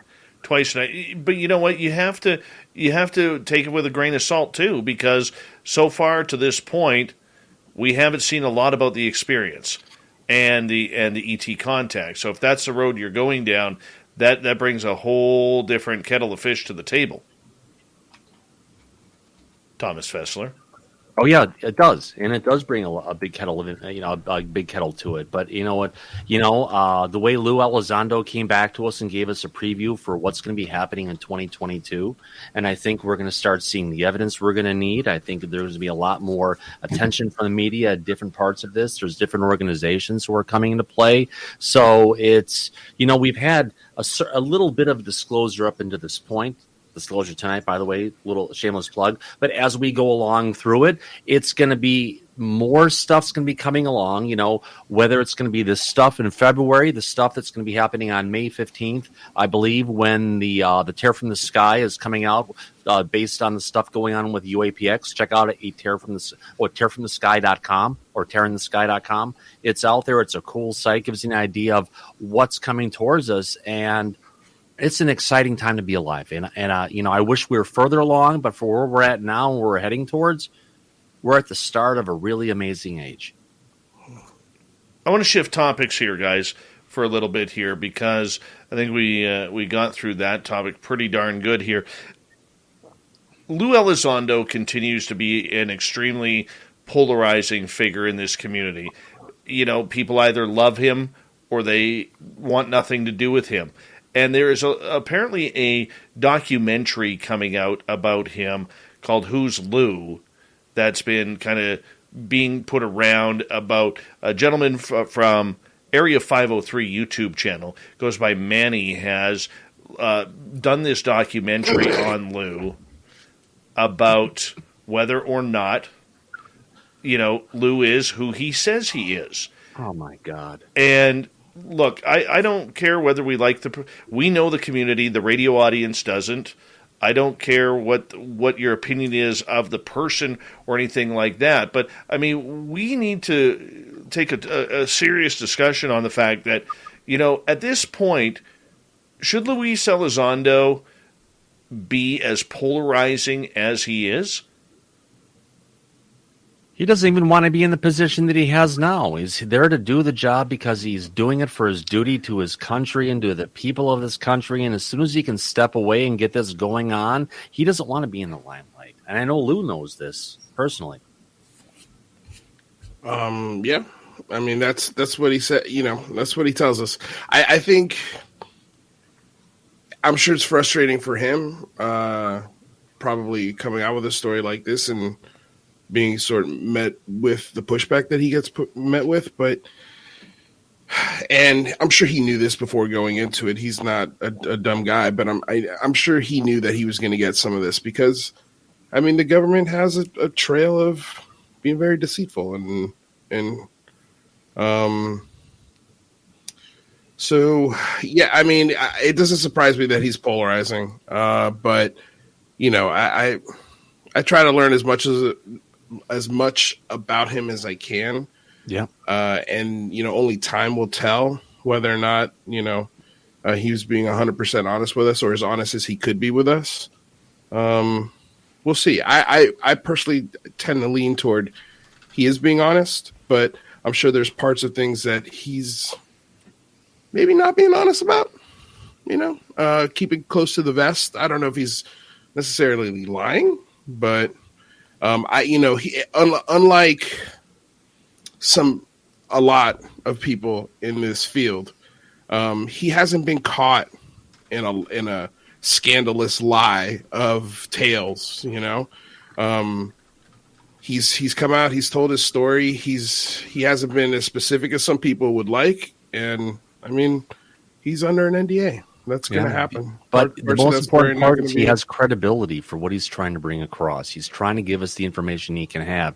And, he's a really good dancer. Should be in Dancing with the Stars, the way he can tap dance around all of the kind of questions that people answer. He wants to give an answer, but sometimes if you've got the golden handcuffs, he can only say so much. The biggest thing I'm excited about what he has said recently is has talked about the moment of first contact and how we're going to handle that. And that was in his recent conversation with George Knapp. And that's the first time that we've heard anything in that realm. So it's, there's been a regular advancement of his narrative, and I think it's a good thing. Nicole, I'm interested in who's funding the documentary. I think this and then where it would be released. I think this is a documentary that is self-funded by the YouTube channel Area 503. I don't know who they've interviewed yet. I do believe they have not interviewed Luis Elizondo regarding this, whether or not they actually reached out to him or not. I don't know. They wanted to use my footage for my channel, and I told him you'll get a copyright strike if you use it. You don't have permission to use this because I can see what he's doing. He's already attacking Senator Harry Reid within weeks of the freaking guy dying. Already tried to call him out as a crook for what was going on and some donations he had gotten over his period of time. And, let the guy live for who he was. And if you're trying to take him and throw him under the bus, have some just respect for the dead, for what's going on. But I don't take to that well, and he's had a close, tie-in with, Truth Seekers and with GoofOn, and it's just there's this whole kind of let's do a negative spin on Lou, let's take everything and just do these personal attacks that goes beyond comedy, and they want to do it in the seriousness, but it's really freaking vicious, and it's just not right. Well, I think that. To kind of play devil's advocate here for a second, I do think, though, that there are certain points that do need to be clarified. And the UFO community does have a right to know some of the questions and I've seen the preview, and I think it makes me grind my teeth, much like it sounds like. Let me know if my clips are in there because I didn't see any of your clips, but I do think that there are some harder questions that Lou needs to potentially answer, but that's his choice. I don't think that, I think he also, has done a weird job at going on certain shows and not on certain other ones. I think you blame him for not going with Rich Giordano over. Well, we're not getting into that, Thomas. We're not Area 503. We're not with Truth Seekers. Thomas, those are people who are vehemently against them. Thomas, I understand that. I'm trying to bring a level of perspective here for a second, but I think a person like Jonathan Davies in the UK, who's done some incredible work, I'm surprised he's never gone on that show. And there's others out there that I'm surprised. I'm not talking about the ones that you mentioned. I can understand. Socks are the #1 most requested item in homeless shelters. Underwear is the second, shirts are third. At Bombas, socks were first, made with comfortable details for everyday wearing. Then underwear and shirts too, all designed to perfectly fit. At Bombas, every item you purchase means you're donating an essential clothing item to someone in need. One comfortable clothing item for you, one donated to someone in need. Bombas, comfort for all. Get 20% off your purchase at bombas.com/comfy. If you love to be remembered as the person who gives the best birthday gifts, I'm here to tell you that 1-800-Flowers.com is your ultimate birthday gifting destination. 1-800-Flowers has thoughtful and artfully created options that are guaranteed to deliver the best birthday surprise. Shop thousands of unique gifts at 1-800-Flowers.com for exclusive offers and great values. To order today, visit 1-800-Flowers.com/tune-in. That's 1-800-Flowers.com/tune-in. Understand why, right? What I am saying is that there are others out there who have tried to get a hold of him, and there are others out there who have got a hold of him and basically wasted an hour, 2 hours just, smooching his butt in order to get nothing out of him and wasting a bunch of time. Whereas, somebody like Lou or yourself or myself, I think we've asked him some darn good questions when he has. And you know what? I have to thank Lou for my opportunity to speak with him, because if I didn't ask Lou, I would never have been able to speak with him. So, Lou, I owe that to you completely. For the relationship you have with him, and you're able to help out with a friend to a degree, and sometimes that's what it comes down to. And I'm always indebted to you. Thank you. No problem, man. Yeah, it's my pleasure. I mean, I feel like he's, at least for me, it's been a pretty easy experience getting in touch with him or throwing ideas by him and seeing what he likes, what he doesn't like. But, I try not to bother him unless it's really necessary. Or, I'm genuinely interested in talking to him. I don't want to talk to him just to talk to him. If any, I always want to learn something about him anytime I do interview him. So, he's been. And you've had some cool compelling interviews. You've gotten some information that nobody else has many times. Yeah. I mean, yeah, there's been some good moments.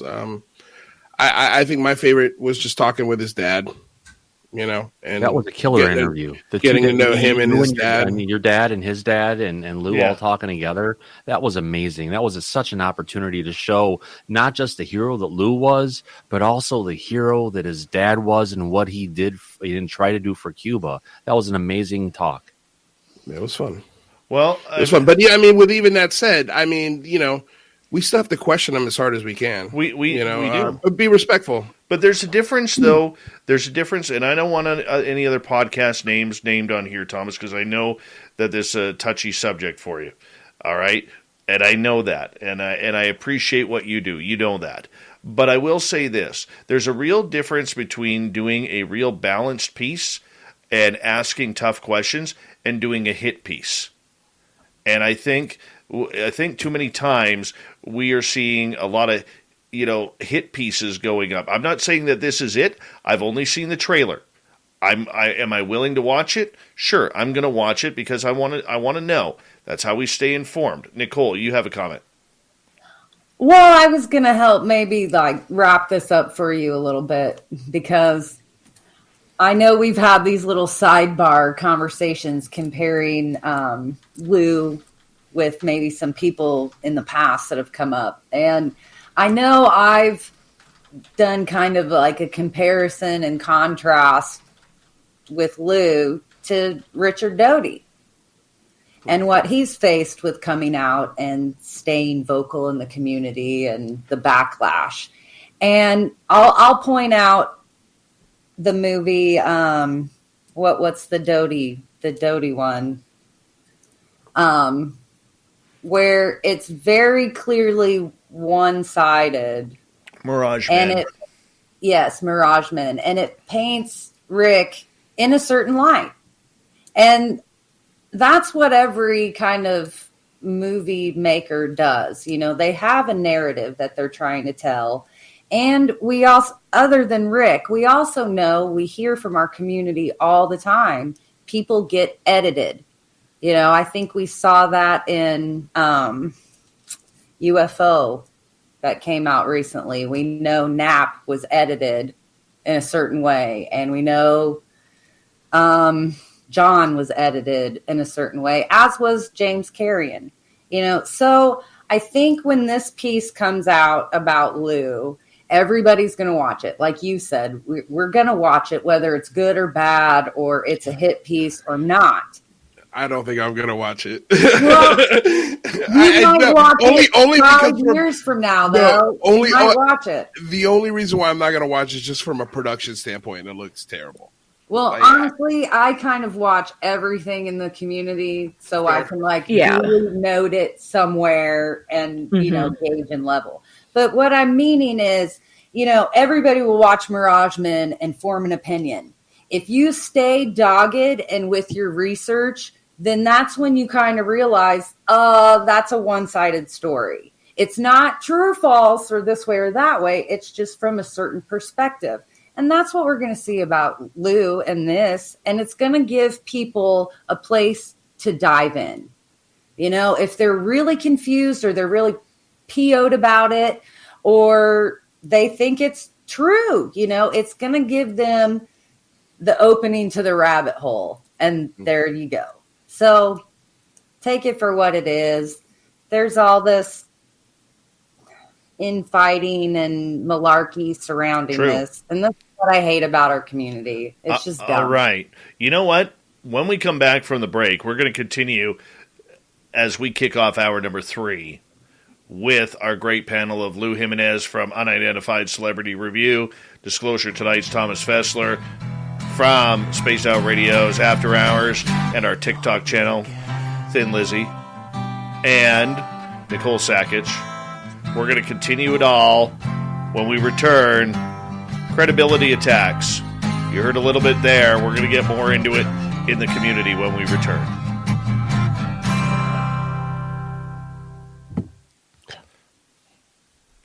Tom, I didn't mean to cut you off there for a second. Don't worry about it. We're fine. But my big thing is the YouTube audience knows who you're talking about. My radio audience doesn't. Oh, that's fine. So that's good. That's my only... I'll learn quickly. Yeah.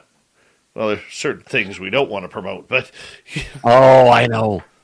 Look at Lou Jimenez there. That man looks like he is going to be at our Vegas party, April 22nd to 24th. Yeah, Lou is going to be doing tequila shots out of my belly button. It's already been confirmed. Ooh, wow. No, that I'm is a thought teasing. I don't want to repeat. Oh, you're just jealous because you're not going to be there. No, I'm teasing. It's not the belly button. Yeah. All right. Well, challenge. No, there's no challenge there, dude. There's no challenge there. Challenge declined. First down repeated. If I could get out of the house, I would love it. Dave, is toast okay to eat outside of the breakfast times? No. Okay. No, it's breakfast. Is it French toast? Well, hold on a second here. But toast, when you put it on French onion soup with cheese? Garlic toast is good. Yeah. Yeah, garlic toast. I think if it's garlic toast, it's okay. But if you're like spreading some jam or peanut butter on there, that's just breakfast bullshit right there. So is grilled savory cheese only. Oh, grilled cheese. Is grilled cheese considered toast? No, it's a sandwich. Fancy It's a toast? heated sandwich. It's No, a it's toasty not. cheese sandwich. I'm going to go with the cook on this one. What is that ham and cheese sandwich they have almost with French toast that's cooked at lunchtime? I forget what it's A Monte Cristo? Oh, Monte Cristo. Where they Yeah, like deep fry it and smother raspberry sauce on it? Now, on I a don't like BLT, mixing. if you order a BLT, that works. So I would say, I would say that you could, but you can't have it individualized like on a plate of toast unless it's like garlic toast. So you've never between like dinner and lunch just grabbed a piece of toast, threw some jam and jelly or butter on it and eaten it for like a snack? No. I'm calling you out, Dave. Butter on bread or butter on toast was something my grandmother would have done all the time. He's a bagel snacker. I do eat bagel bagels. snacker. I do eat bagels with some nice cream cheese on it. I will eat a bagel. At like Toast, 8 sliced o'clock at onion, night. and tomato, and Toasted bagels? pepper. I mean, that's breakfast item. That's breakfast. It is at not. dinner time. It's a universal snack, a bagel. No. An everything bagel, no less. That makes it even worse. It's got some nice spice on it. You guys are ill. All of you. You're coming to the dark side. You're going to be on this at midnight. Just wait. I had a vegetarian dinner tonight, and I am hangry as anything right now. That makes me want to fight an octopus. What? Octopus? No, they're sentient. You can't eat them anymore. Yeah, No you more can. taco. Yeah, You can, but yeah. You can. My followers and the SOR listeners know about the filthy octopus. Oh, well, the octopus is more likely to be an alien than humans. We're just the aliens are just our missing link. They're probably from another planet. Yeah, I think the new Twilight Zone had an episode, and they had an octopus, and then it kind of had something to do with it being from, outer space. Did you watch the last season of American Horror Story, though? Yes, I did. That was really good with the whole the tie back to the whole Eisenhower state and everything. The best octopus scene in any TV show, streaming thing has been on the OA, where in that second or third season, that octopus is like on her head and they're like channeling each other through space-time dimensions or the afterlife, whatever it is. Like, that show was good. Yeah. How about Tom and Jerry, where the octopus gets stuck on their head? It is. It's like Tom and Jerry. I like you gotta think about the mermaid, the octopus in Little Mermaid. Ursula, she was an octopus. She was a sea witch. She was my ex-mother-in-law. Mm. Yep. Same attitude as my ex-mother-in-law, Ursula. Can't stand her. Yeah. Can't stand her. My old ex-wife, she was part of a family of trolls, so I understand. So sad, but true. Mm-hmm. Oh, yeah, Sandra was mentioning in the chat, Resident Alien talks to an octopus. And that, I think season 2 just came out, so I'm excited to see that. We got 1 minute, guys. This is like an Umbrella Corp octopus. We're talking Interesting about thing, Resident Louis, Alien, Adrian right? Reister was just on your show. The thing that you could have been chasing could have got camouflaged like a cephalopod, potentially. That's an And interesting you idea. couldn't see it. So, you guys, just on a whim, all these fighter jets have been flying over like Oregon and Illinois, and people have been reporting these sonic booms and stuff. Well, I saw these 2 jets like 3 weeks ago, and what I noticed was there was 3 X's in the sky when I was driving home. And I was like, what the heck? This is crazy contrails. And then all of a sudden I'm coming down the highway and I see this jet shooting 15 straight seconds. up and spinning. And another one comes shooting across. It's the Blue Angels. And then this blurry, oblong, reflective thing darted in between them. Okay, I got to stop you. I got to stop you. Here we go.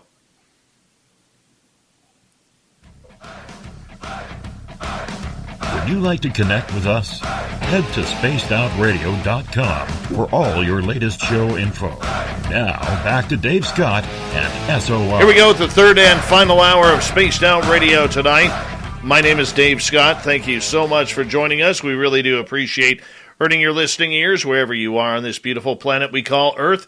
Hello to everyone listening in on our terrestrial affiliates across North America, digitally on TalkStream Live, Revolution Radio, and KPNL. All of our archives are free. Go to youtube.com/Spaced Out Radio. Just do old Davey the favor. Hit that subscribe button. The Desert Clam has set the password for tonight in the SOR Space Travelers Club. Habalabble. Habalabble is your password. Use it wisely, Space Travelers, as the Clam sets the password each and every night right here on Spaced Out Radio. Our website is spacedoutradio.com. We have a plethora of features for you. Rock out to Bumblefoot, read Shirky Poo's Newswire, check out our swag as well. Follow us on Twitter at Spaced Out Radio, Instagram at Spaced Out Radio Show, and now on TikTok at Spaced Out Radio. We continue on tonight with the round table discussion. From Disclosure Tonight, Thomas Fessler, Nicole Sakic is here, researcher and author. Bree Lizzie Borden is here from our TikTok channel and After Hours. And the man, the myth, and the legend himself, Super Lou Jimenez from UCR. I was going to say UAP. UCR, Unidentified Celebrity Review. We're going to continue on here because a lot of times what we are seeing, and we got a lot of hosts here, and people have done a lot of interviews as well, is we are starting to see with a lot of podcasts, YouTube channels, a lot of credibility attacks. That's the way I'm going to call it. Okay? This is a very, very tough discussion, but in the search for answers that people want, we are seeing people really start to beat up credibility of others. We saw this very clearly with a very popular podcast on YouTube, Kurt J. Mungel's Theories of Everything, where Linda Moulton Howe, who has been in this industry and this field literally since they were banging out information with a chisel on granite stone, had some right at the end of the interview, had some very tough questions asked about her credibility in her research. Now, I understand that tough questions need to be asked. I also understand from a journalistic level that we need to be able to ask tough questions. But at what point has this community really drawn a line between asking those tough questions and trying to really put a chip in someone's credibility or their years of work? Lou, I want to start with you on this one.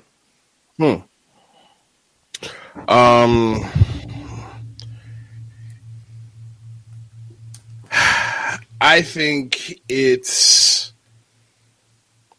for me, in this time and where this discussion is, I think some of these questions are warranted and they need to be asked. There's no easy way to ask a tough question. And I know Kurt, especially if you've watched a lot of his channel, there's no malintent with what he's trying to do. His discussions usually go for about 3 hours. Yes. And the guest decided, no, I'm going to cut it now, an hour shorter, because the questions made her uncomfortable. And for me, being someone who has done a lot of improv shows and has to think on their feet, and also does my show, and there's always awkward moments that happen, especially when you're doing stuff live. There's never. I just feel like there's, from his point of view, there was nothing malicious about it. He had to think on his feet, and he had to cut to questions that he thought hadn't been asked yet. And again, coming from a place of naivete, like he said he was coming from, it's the I think there was 3 questions that set her off. And it was the first question about Richard Doty and how maybe the information that he fed her was incorrect, which I think is a fair question. Then the second question about the video game cover from someone who's just very pushy with how they ask for information. And I think Kurt didn't really know that. And so the question... He knows who Steve Cambion is. You think he watches Steve Cambion's show? Yeah, of course he does. He's Why would you say that? Specifically that he goes to Steve Cambion and to alien scientists for guidance on how he handles some of these questions. So that's something he's been open about. I haven't heard him say that, but okay.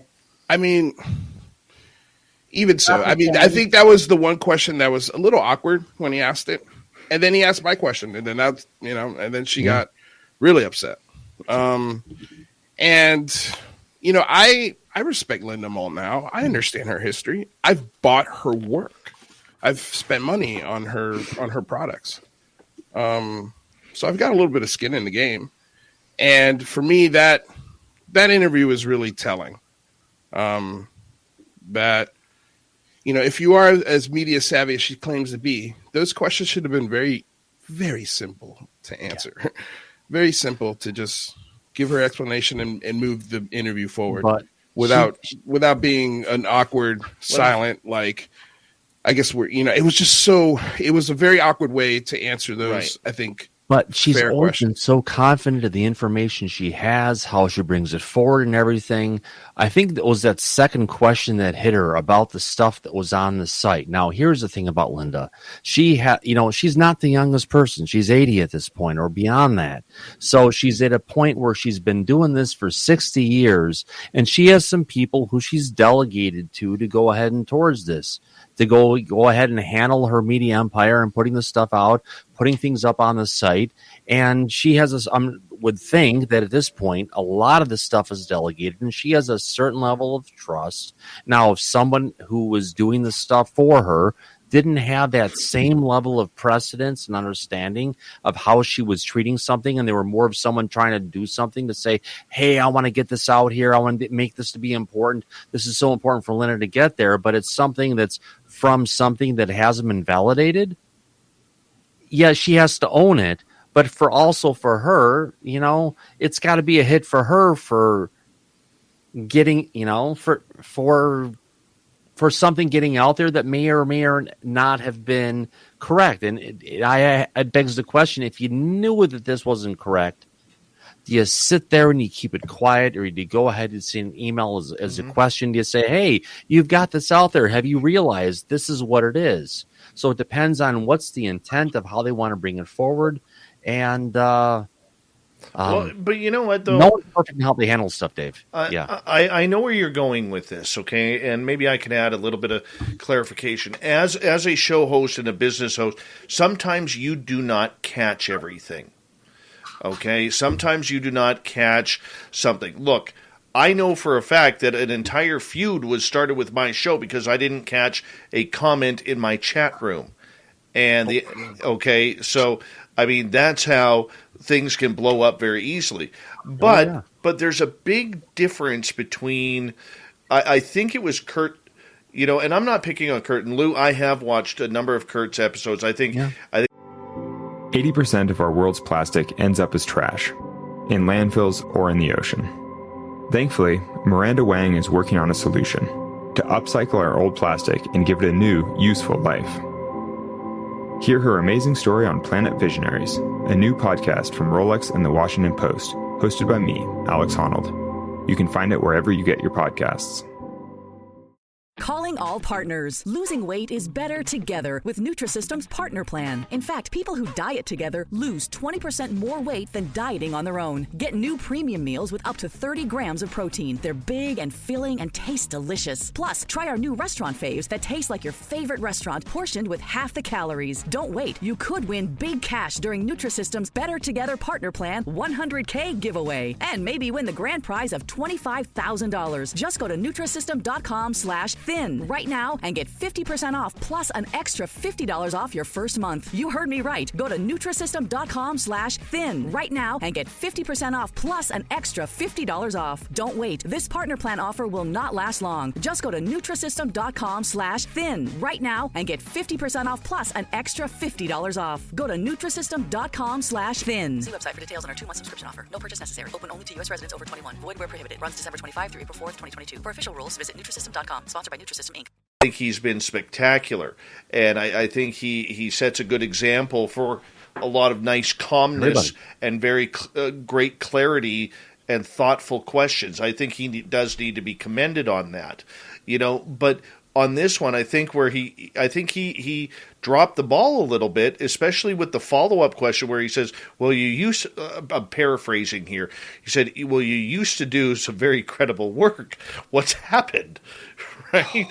Right? I mean, that one. Yeah. I mean, that one was just a kick to her teeth. But this isn't just. Yeah. But go ahead. Sorry. Go ahead. No, I'm sorry. You finish your thought. Okay. Sorry, but I think it's bigger than that.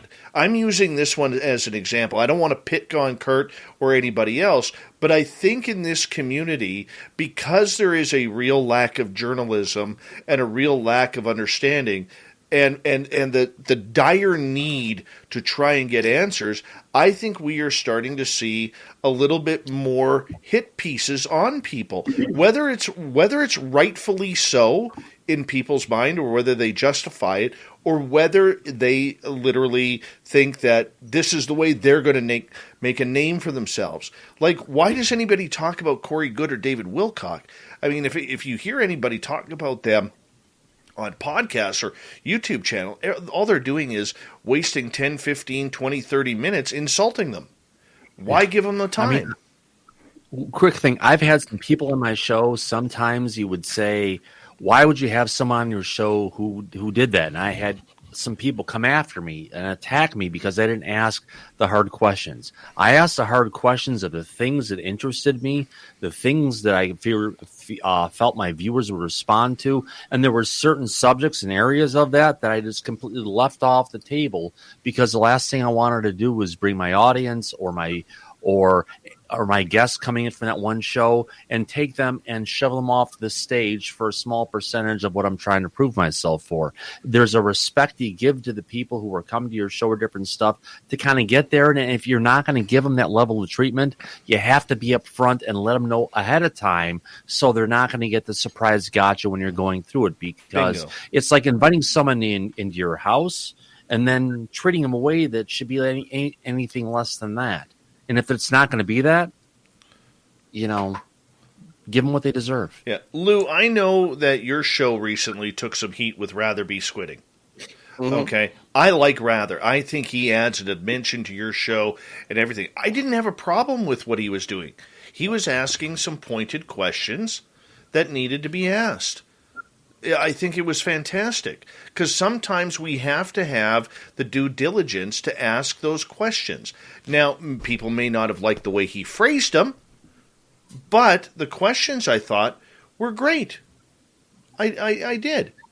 All right. And that is the big difference. Do we know how to ask these questions of these people if we're asking them for their time?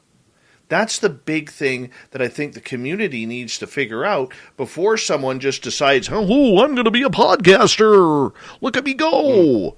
Right? Lou Elizondo, Men in Black, tell us about your encounters with aliens.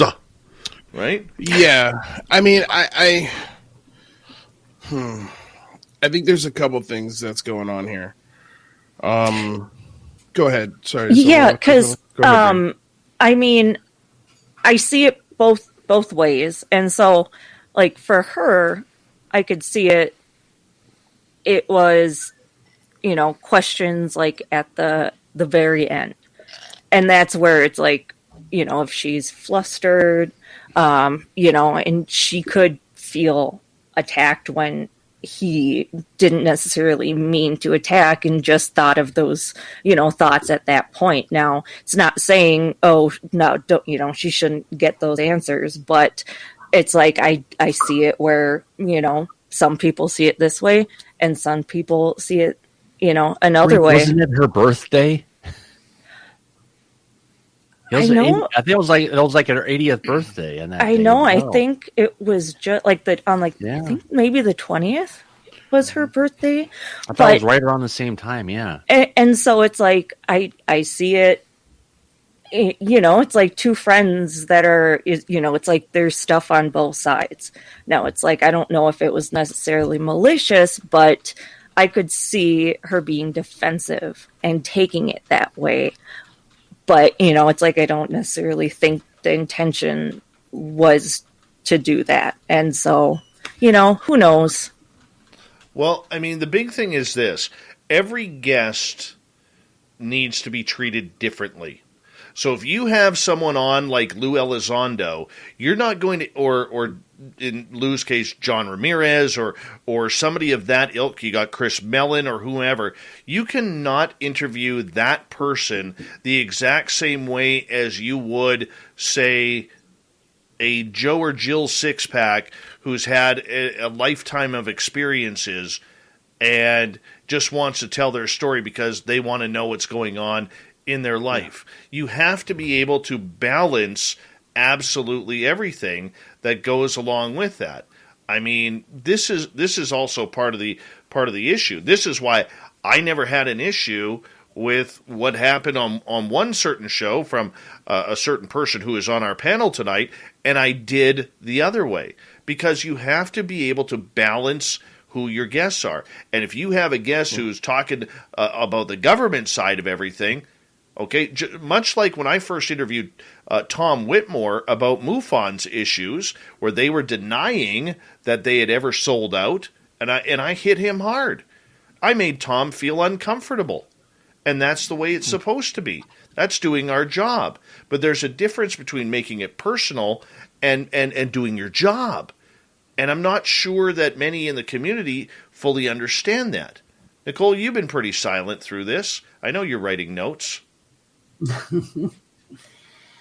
This fired me up a little bit, mainly because I think Linda is a treasured monument in our community and should always be treated as such. But with that said, from an outsider's perspective, like Kurt's, when you come up against somebody who's a powerhouse like Linda and Grant and others, and we've watched their decades-long careers here, and people like to paint them in these pretty little boxes, like Linda way back in the day was the cattle mutilation lady. And that was something very tangible that you could chase down. And Grant coming at this from the nuts and bolts, I'm going to figure out this phenomenon through the presidents and the White House and the government. Those were the main veins. So as soon as these people's work over 30 years kind of takes this turn into the woo, that's how it's perceived from the outside. But in our community, we see it. We know the difference between the extraterrestrial theory and where Jacques Vallée has taken us from there. People don't realize that's a division in our community. People follow one and buck against the other. And that's what I think Linda does beautifully with her research, along with Grant and a few others. They're pushing this envelope. So they do come up against those people who don't travel in those circles yet, or who haven't taken their research that far. And if you listen to each of them, I think they've said it numerous times, it's not like Linda just woke up and was like, Homo sapiens sapiens, Antarctica, just like Grant didn't wake up one day and go, it's all consciousness.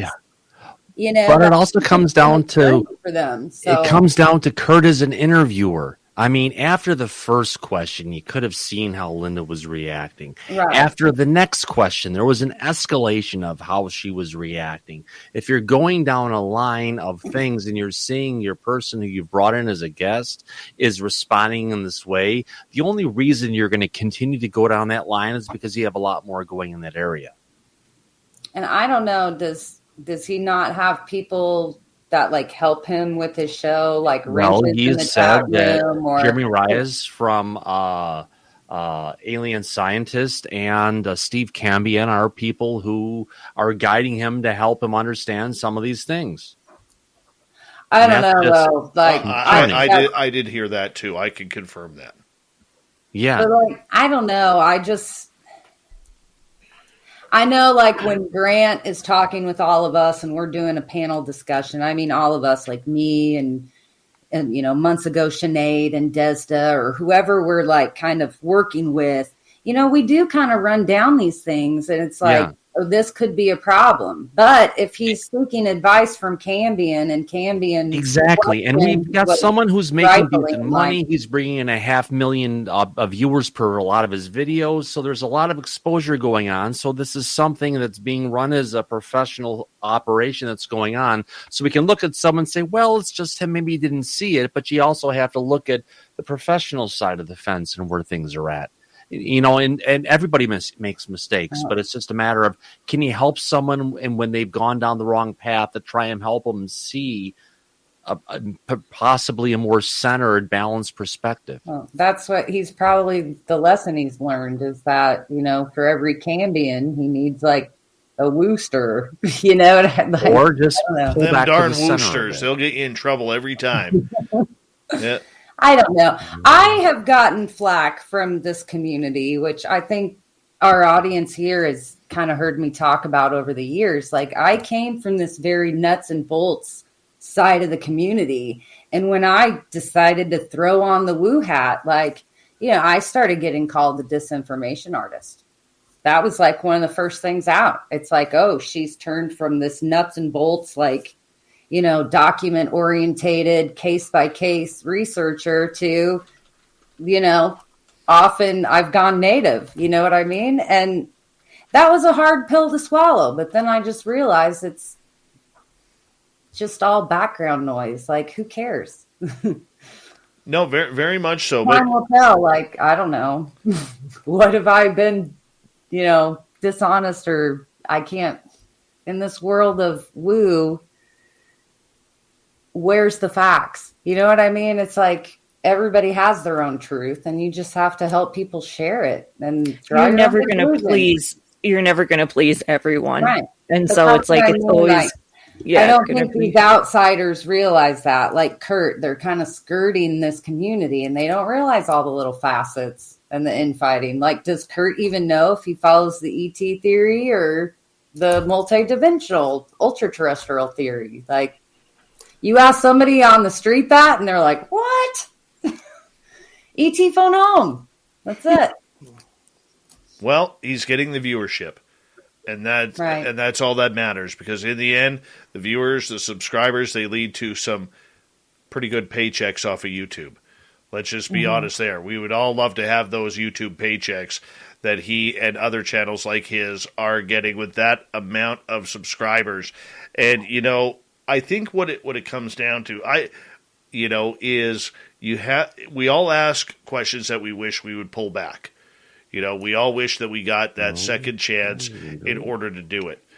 But sometimes you have to take some heat, and that's exactly what's happening. So it goes with the territory. It goes with the power of the microphone. It goes with putting your face right in the line here of fire. On that note, we have Lou Jimenez from UCR, Disclosure Tonight's Thomas Fessler, Nicole Sakic from her authoring books with Grant Cameron and their research together, and from After Hours on Spaced Out Radio, and our TikTok platform, we got Bree and Lizzie Borden. We're going to continue on. When we come back, the loss of a legend this past month.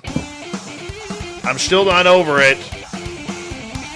Butch Witkowski and the legends that we have in this entire phenomenon. Next on Spaced Out Radio.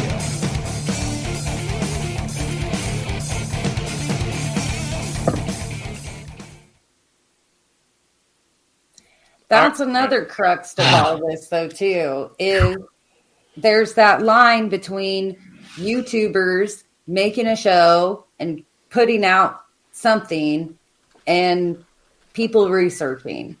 And I think people who tune in maybe don't know the difference between the two people all the time, or the two all the time. People give me advice on how to do my YouTube stuff better all the time and tell me I should have an intro and I should edit and I should do this. And then it's like, I have to remind them, I don't do a show. I just put my interviews on YouTube. You know what I mean? Like, it's very different. So Kurt is doing the show. He's trying to figure things out. He's not like, this is how it is, people. He is being all encompassing. I'm just glad he had Linda on. He needs to have Grant next. Well,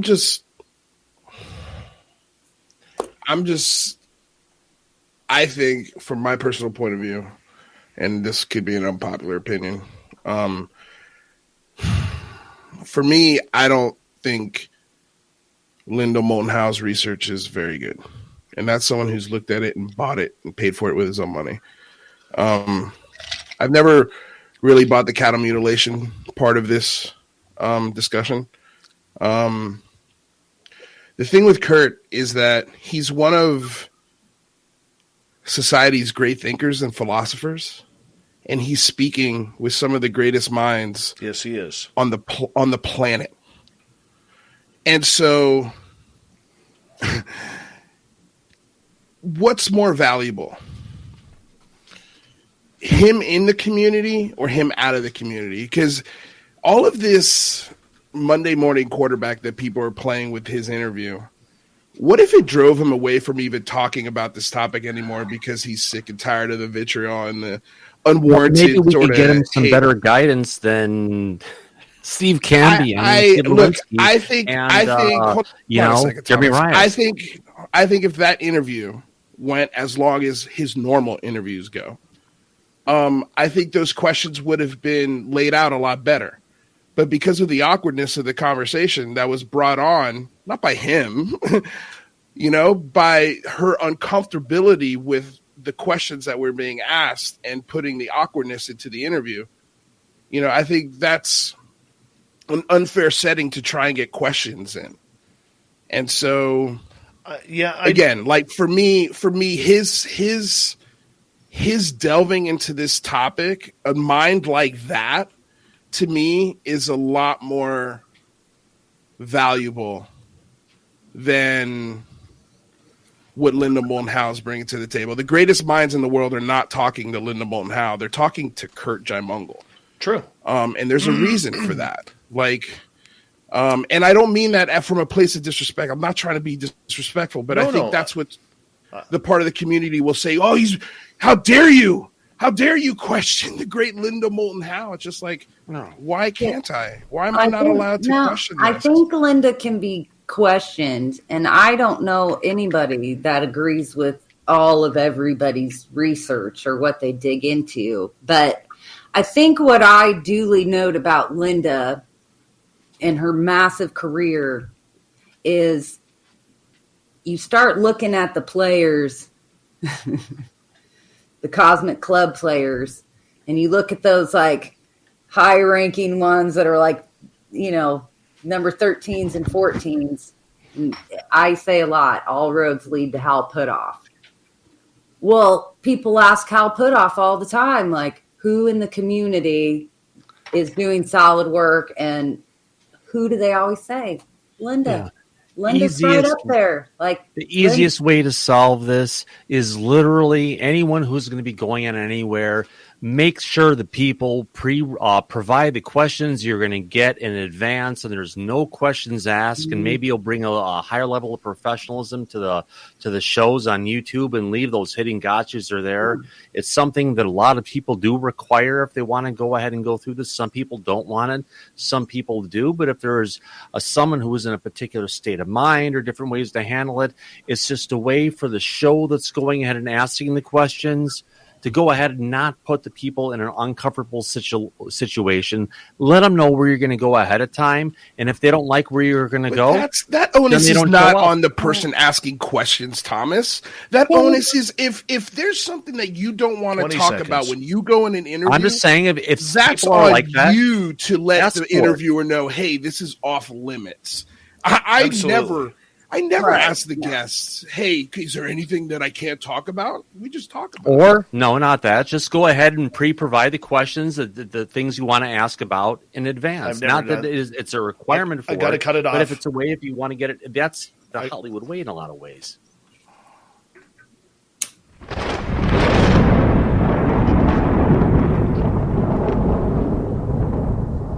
What do you think, Gary?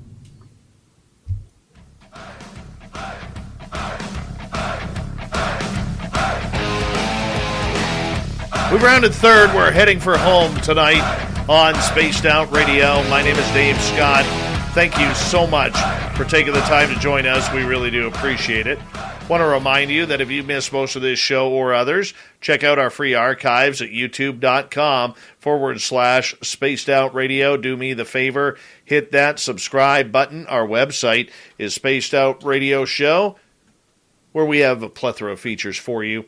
Rock out to Bumblefoot, read Shirky Poo's Newswire. Check out our swag as well. Follow us on Twitter at Spaced Out Radio. Instagram, Spaced Out Radio Show, and now on TikTok at Spaced Out Radio. For the final time tonight, we bring in our panel. We got Bree, Thin Lizzie Borden from the After Hours on Spaced Out Radio's YouTube channel, as well as our TikTok extraordinaire. We have Nicole Sakic from, she's an author and a researcher with Grant Cameron. Disclosure tonight's Thomas Fessler, and from the Unidentified Celebrity Review, we have Lou Jimenez, who always has his cape on, and we love him for it and call him Super Lou just for that.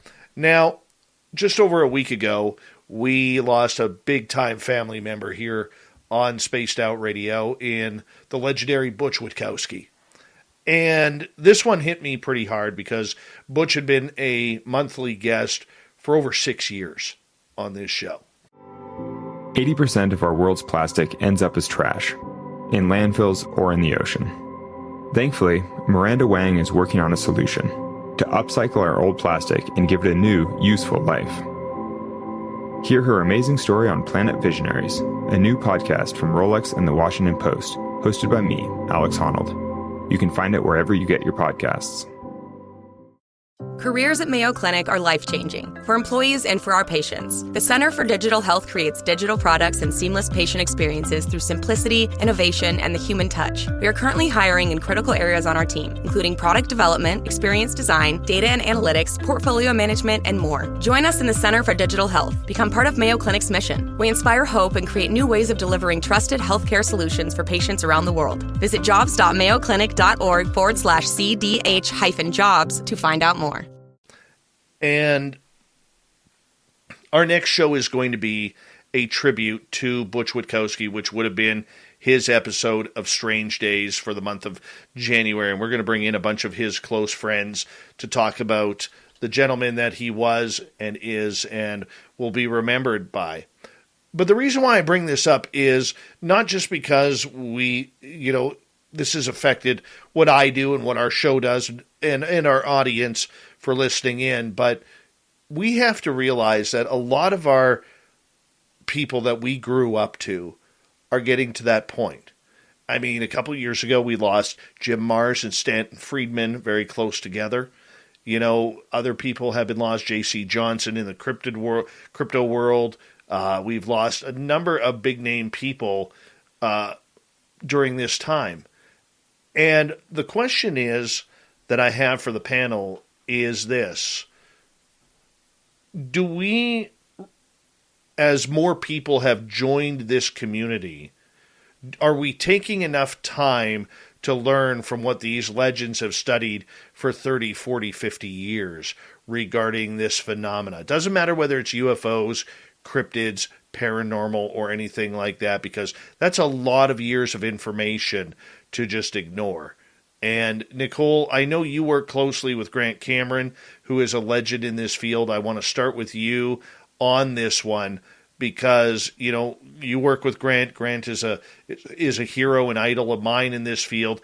I'm just curious what you think about whether or not we're treating the legends of these fields the way we should with their research. We'll get you to unmute your mic there.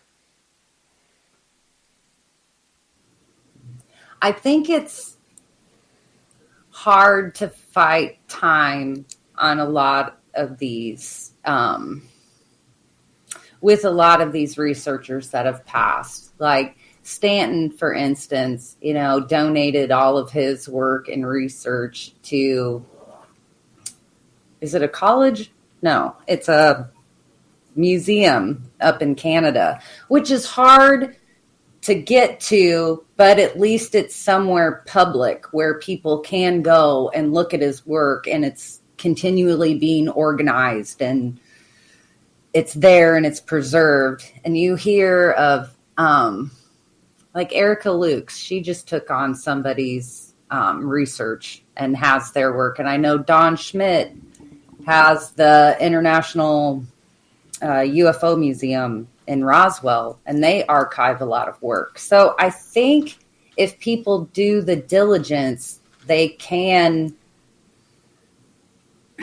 learn from this. But, we've mentioned it. We're in a very, we want information now. We want the newest. We want it all. who's current.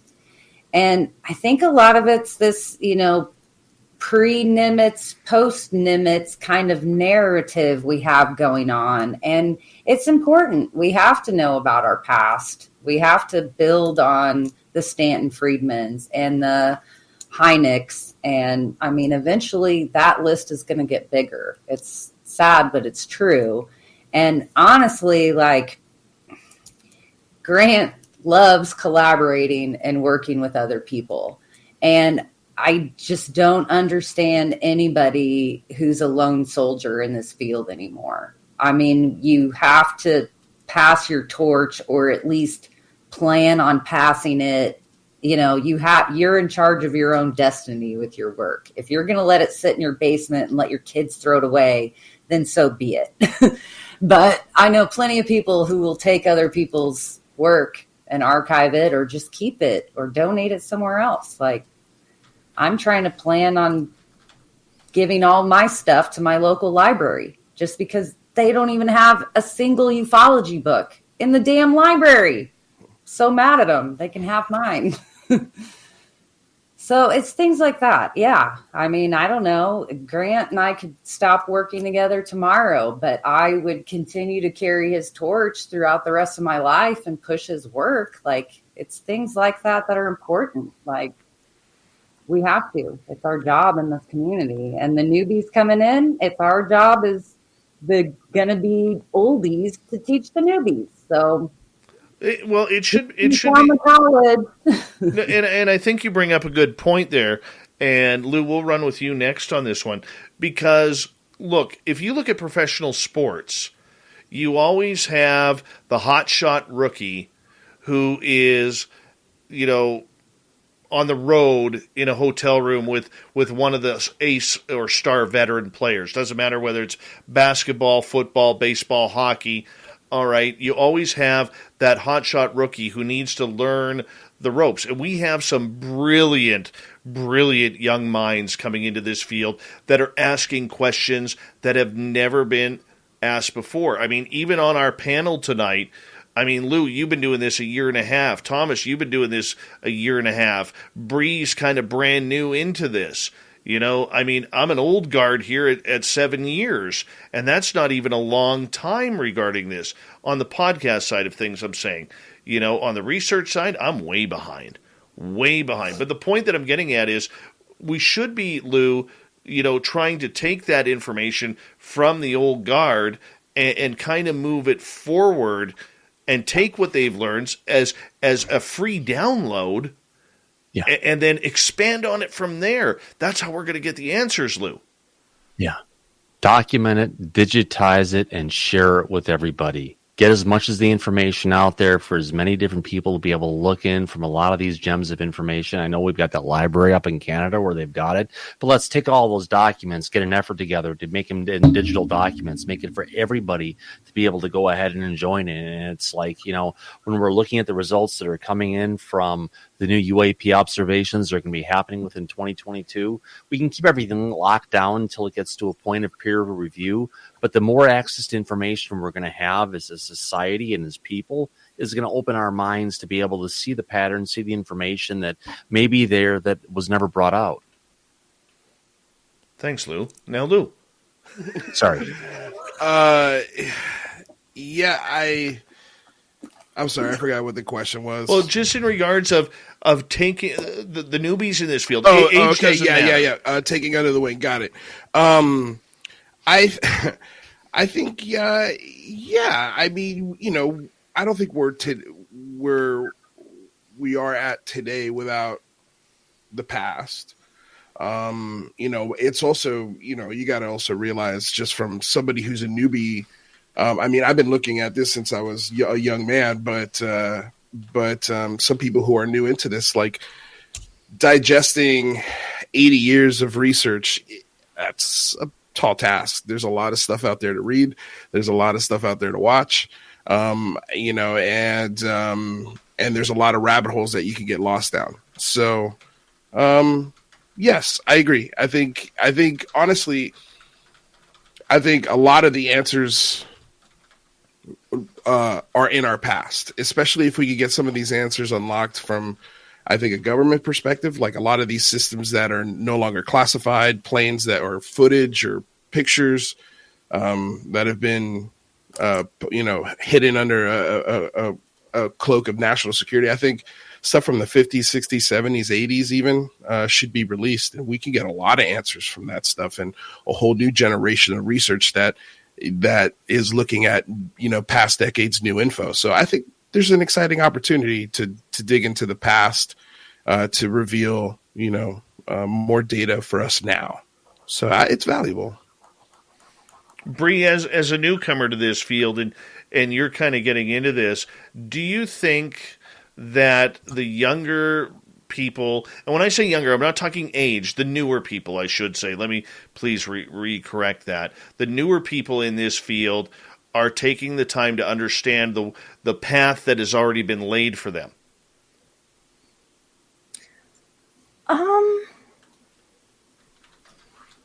I mean, I guess it all depends on the people, because no matter what age, the newcomers, they could have their ego get in the way. And so they might not want to pay respect to the people that have been in this field, longer than they've been alive. Like me personally, my grandpa saw a UFO. So it's like, it's been in my blood since I've always known about it. So, and I've always loved hearing stories and learning. So to me, I want to keep on tradition. And so I don't mind taking that path. But some people, maybe, the newcomers want the instant gratification. Like, hey, I know, they let their ego kind of get away with run things, so to speak. Jonathan Davies makes a good comment in our chat room here. He says the new guard think the old guard failed and they want nothing to do with them. Thomas, is that true? Or Bree, go ahead. Oh, I was going to say, some people do. And so, yeah, not all the new people are the same, just like not all the old people are the same too. But I think the common thing is ego when people let it get in the way. I do think that they kind of act like that. Thomas, your opinion. You put yourself on mute. I got it. It comes down to, the new people maybe looking at the older people in a different perspective, a different light, but we have to look at Linda, and I have to say that some of the different standards and different ways we looked at stuff was probably different 60 years ago than it was today when she actually started through it.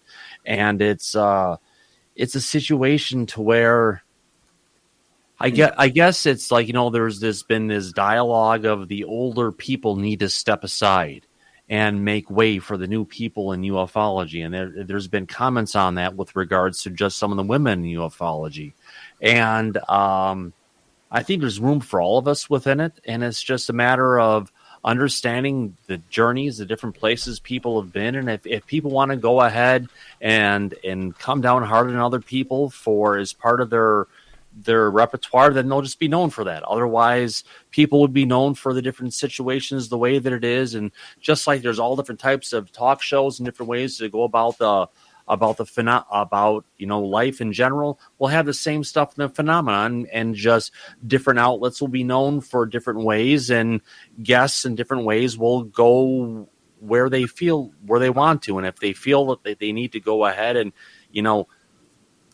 get more information before they come out because they don't want to potentially be put in a situation or a light, I think it's just something that's just is where our industry is going to evolve to, just like it did in television. I think I was going to butt in and just say, I think overall, probably the most important factor of past and present ufology, new or old, to the topic is we have to go back and analyze this over the modern era, if only just to recognize the fact that the phenomenon is continually changing. Like what was happening in the 50s is not what's happening now.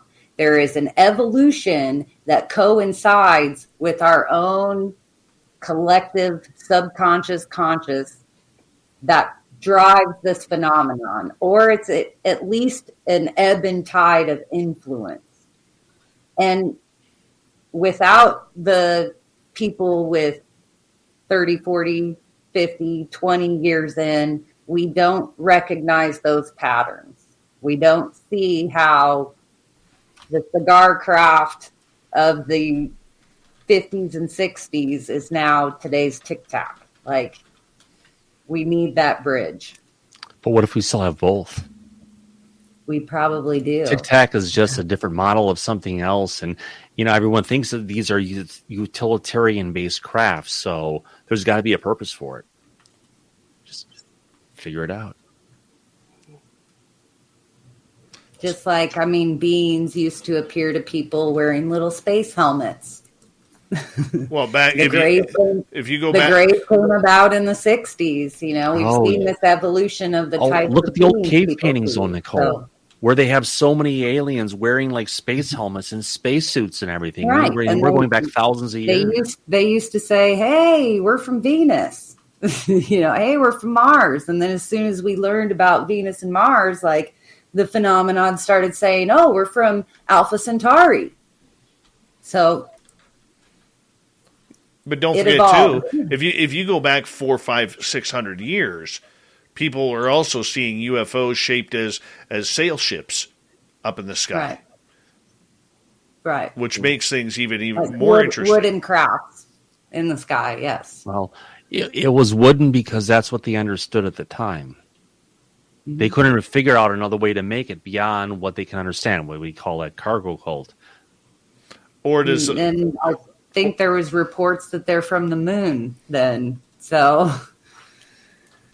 well, look at the ancient Vedic texts, and you have to look back at ancient history. There's a lot of stuff we just really don't know. Humanity's been on this planet for 200,000 years, if not 2 million years. So the question is, what really happened? Well, that's the big question. And Lou, I want to get your opinion on this. Getting back to the original topic of kind of bringing it even, we don't have a lot of time with a lot of these legends. You think in the next 20 to 25 years, we're probably not going to have a Linda Moulton Howe or a Grant Cameron or a Richard Dolan or many other of these people, Hal Puthoff, for instance, John Alexander. We're not going to have a lot of these people where we can lean on them for that information. How do we step up our game if we can't even combine the generational thinkers on these topics?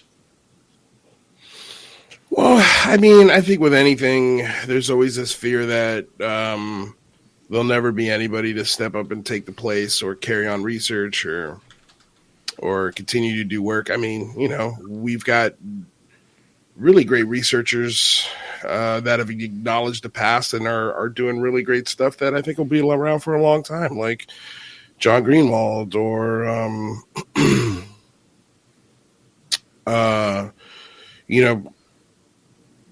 I'm trying to think of some other investigators right now. I'm drawing a blank. It's been a long day, but Gary Greenwald's a great example. Gary Nolan. That's what I was meant. Avi Loeb, UAPX. What they're doing with their experiments. There's people doing a lot of new experiments and thought processes on how to examine and look at this phenomena. Yeah. So I wouldn't, everybody always thought, oh, when Michael Jordan retires, that's it, basketball is going to suck. And it did for like a year or two. Yeah. And then we got LeBron James. Yeah. And then, you got all these other wonderful players that are probably going to break some of his records, if not all of them. So, we got away with Dave Mason. I'm not is worried. the guy who's the genius behind all the observation gear and techniques and everything they had at UAPX. He may have been part of the Bulls at the time, like Michael Jordan was, but people like that were going to follow throughout this whole thing. And a lot of times, it's not just the teams, but it's the stars who make the teams what they were. I think you're right, though, Dave. I think some of these, if not all these researchers, should be, especially. Like when I think of Stan Freeman, I feel like there should have been some kind of send-off or award show just for him, just to go over his career and thank him for his work before he, I guess, appreciate the people around you while they're here. And, hopefully the work is worthy enough to continue to carry on. You got like David Marler as well. Yeah. David Marler is continuing great work, and his work's going to go to the, to the University of New Mexico, I believe, if I'm not mistaken. Mm-hmm. So, there are people out there doing amazing work. So, but appreciate the people while they're here.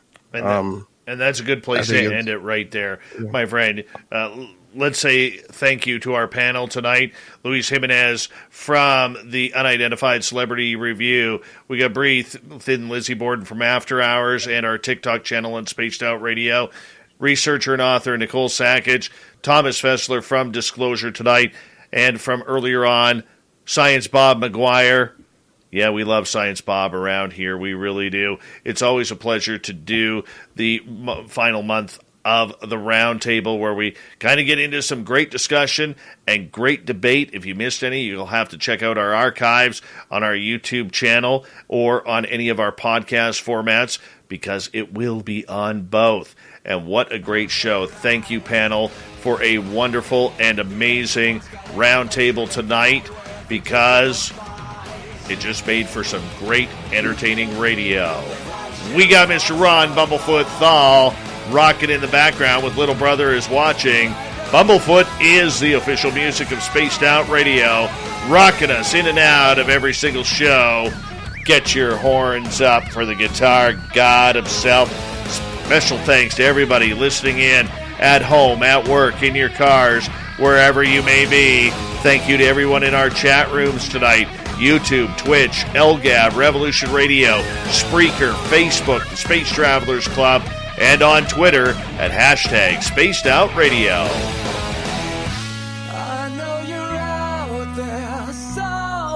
Remember, this show is copyright by Spaced Out Radio and SOR Media Ventures Limited. Thank you so much for choosing to share your evening with us, because together, my friends, we own the night. Were we supposed to do that together? Well, you could have. Mr. Bumblefoot, we need a favor. We need you to take us home, man. Keep on home. Yes, the Woo Train has docked for the night. But soon, my friends, we shall ride again. Your seats are always available.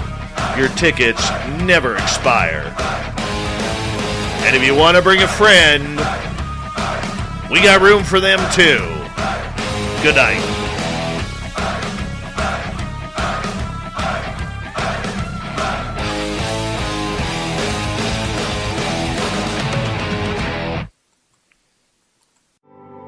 %80 of our world's plastic ends up as trash, in landfills or in the ocean. Thankfully, Miranda Wang is working on a solution to upcycle our old plastic and give it a new, useful life. Hear her amazing story on Planet Visionaries, a new podcast from Rolex and the Washington Post, hosted by me, Alex Honnold. You can find it wherever you get your podcasts. This is a St. Jude moment. Ashton was a high-level athlete, and in an instant, your world flips. And your healthy 5-year-old competitive cheerleader has a brain tumor. And the physician was like, your best option is St. Jude. Receiving treatment that was life-saving for our child, and knowing that that treatment would be of no cost to us, was a huge weight lifted. Learn more at stjude.org.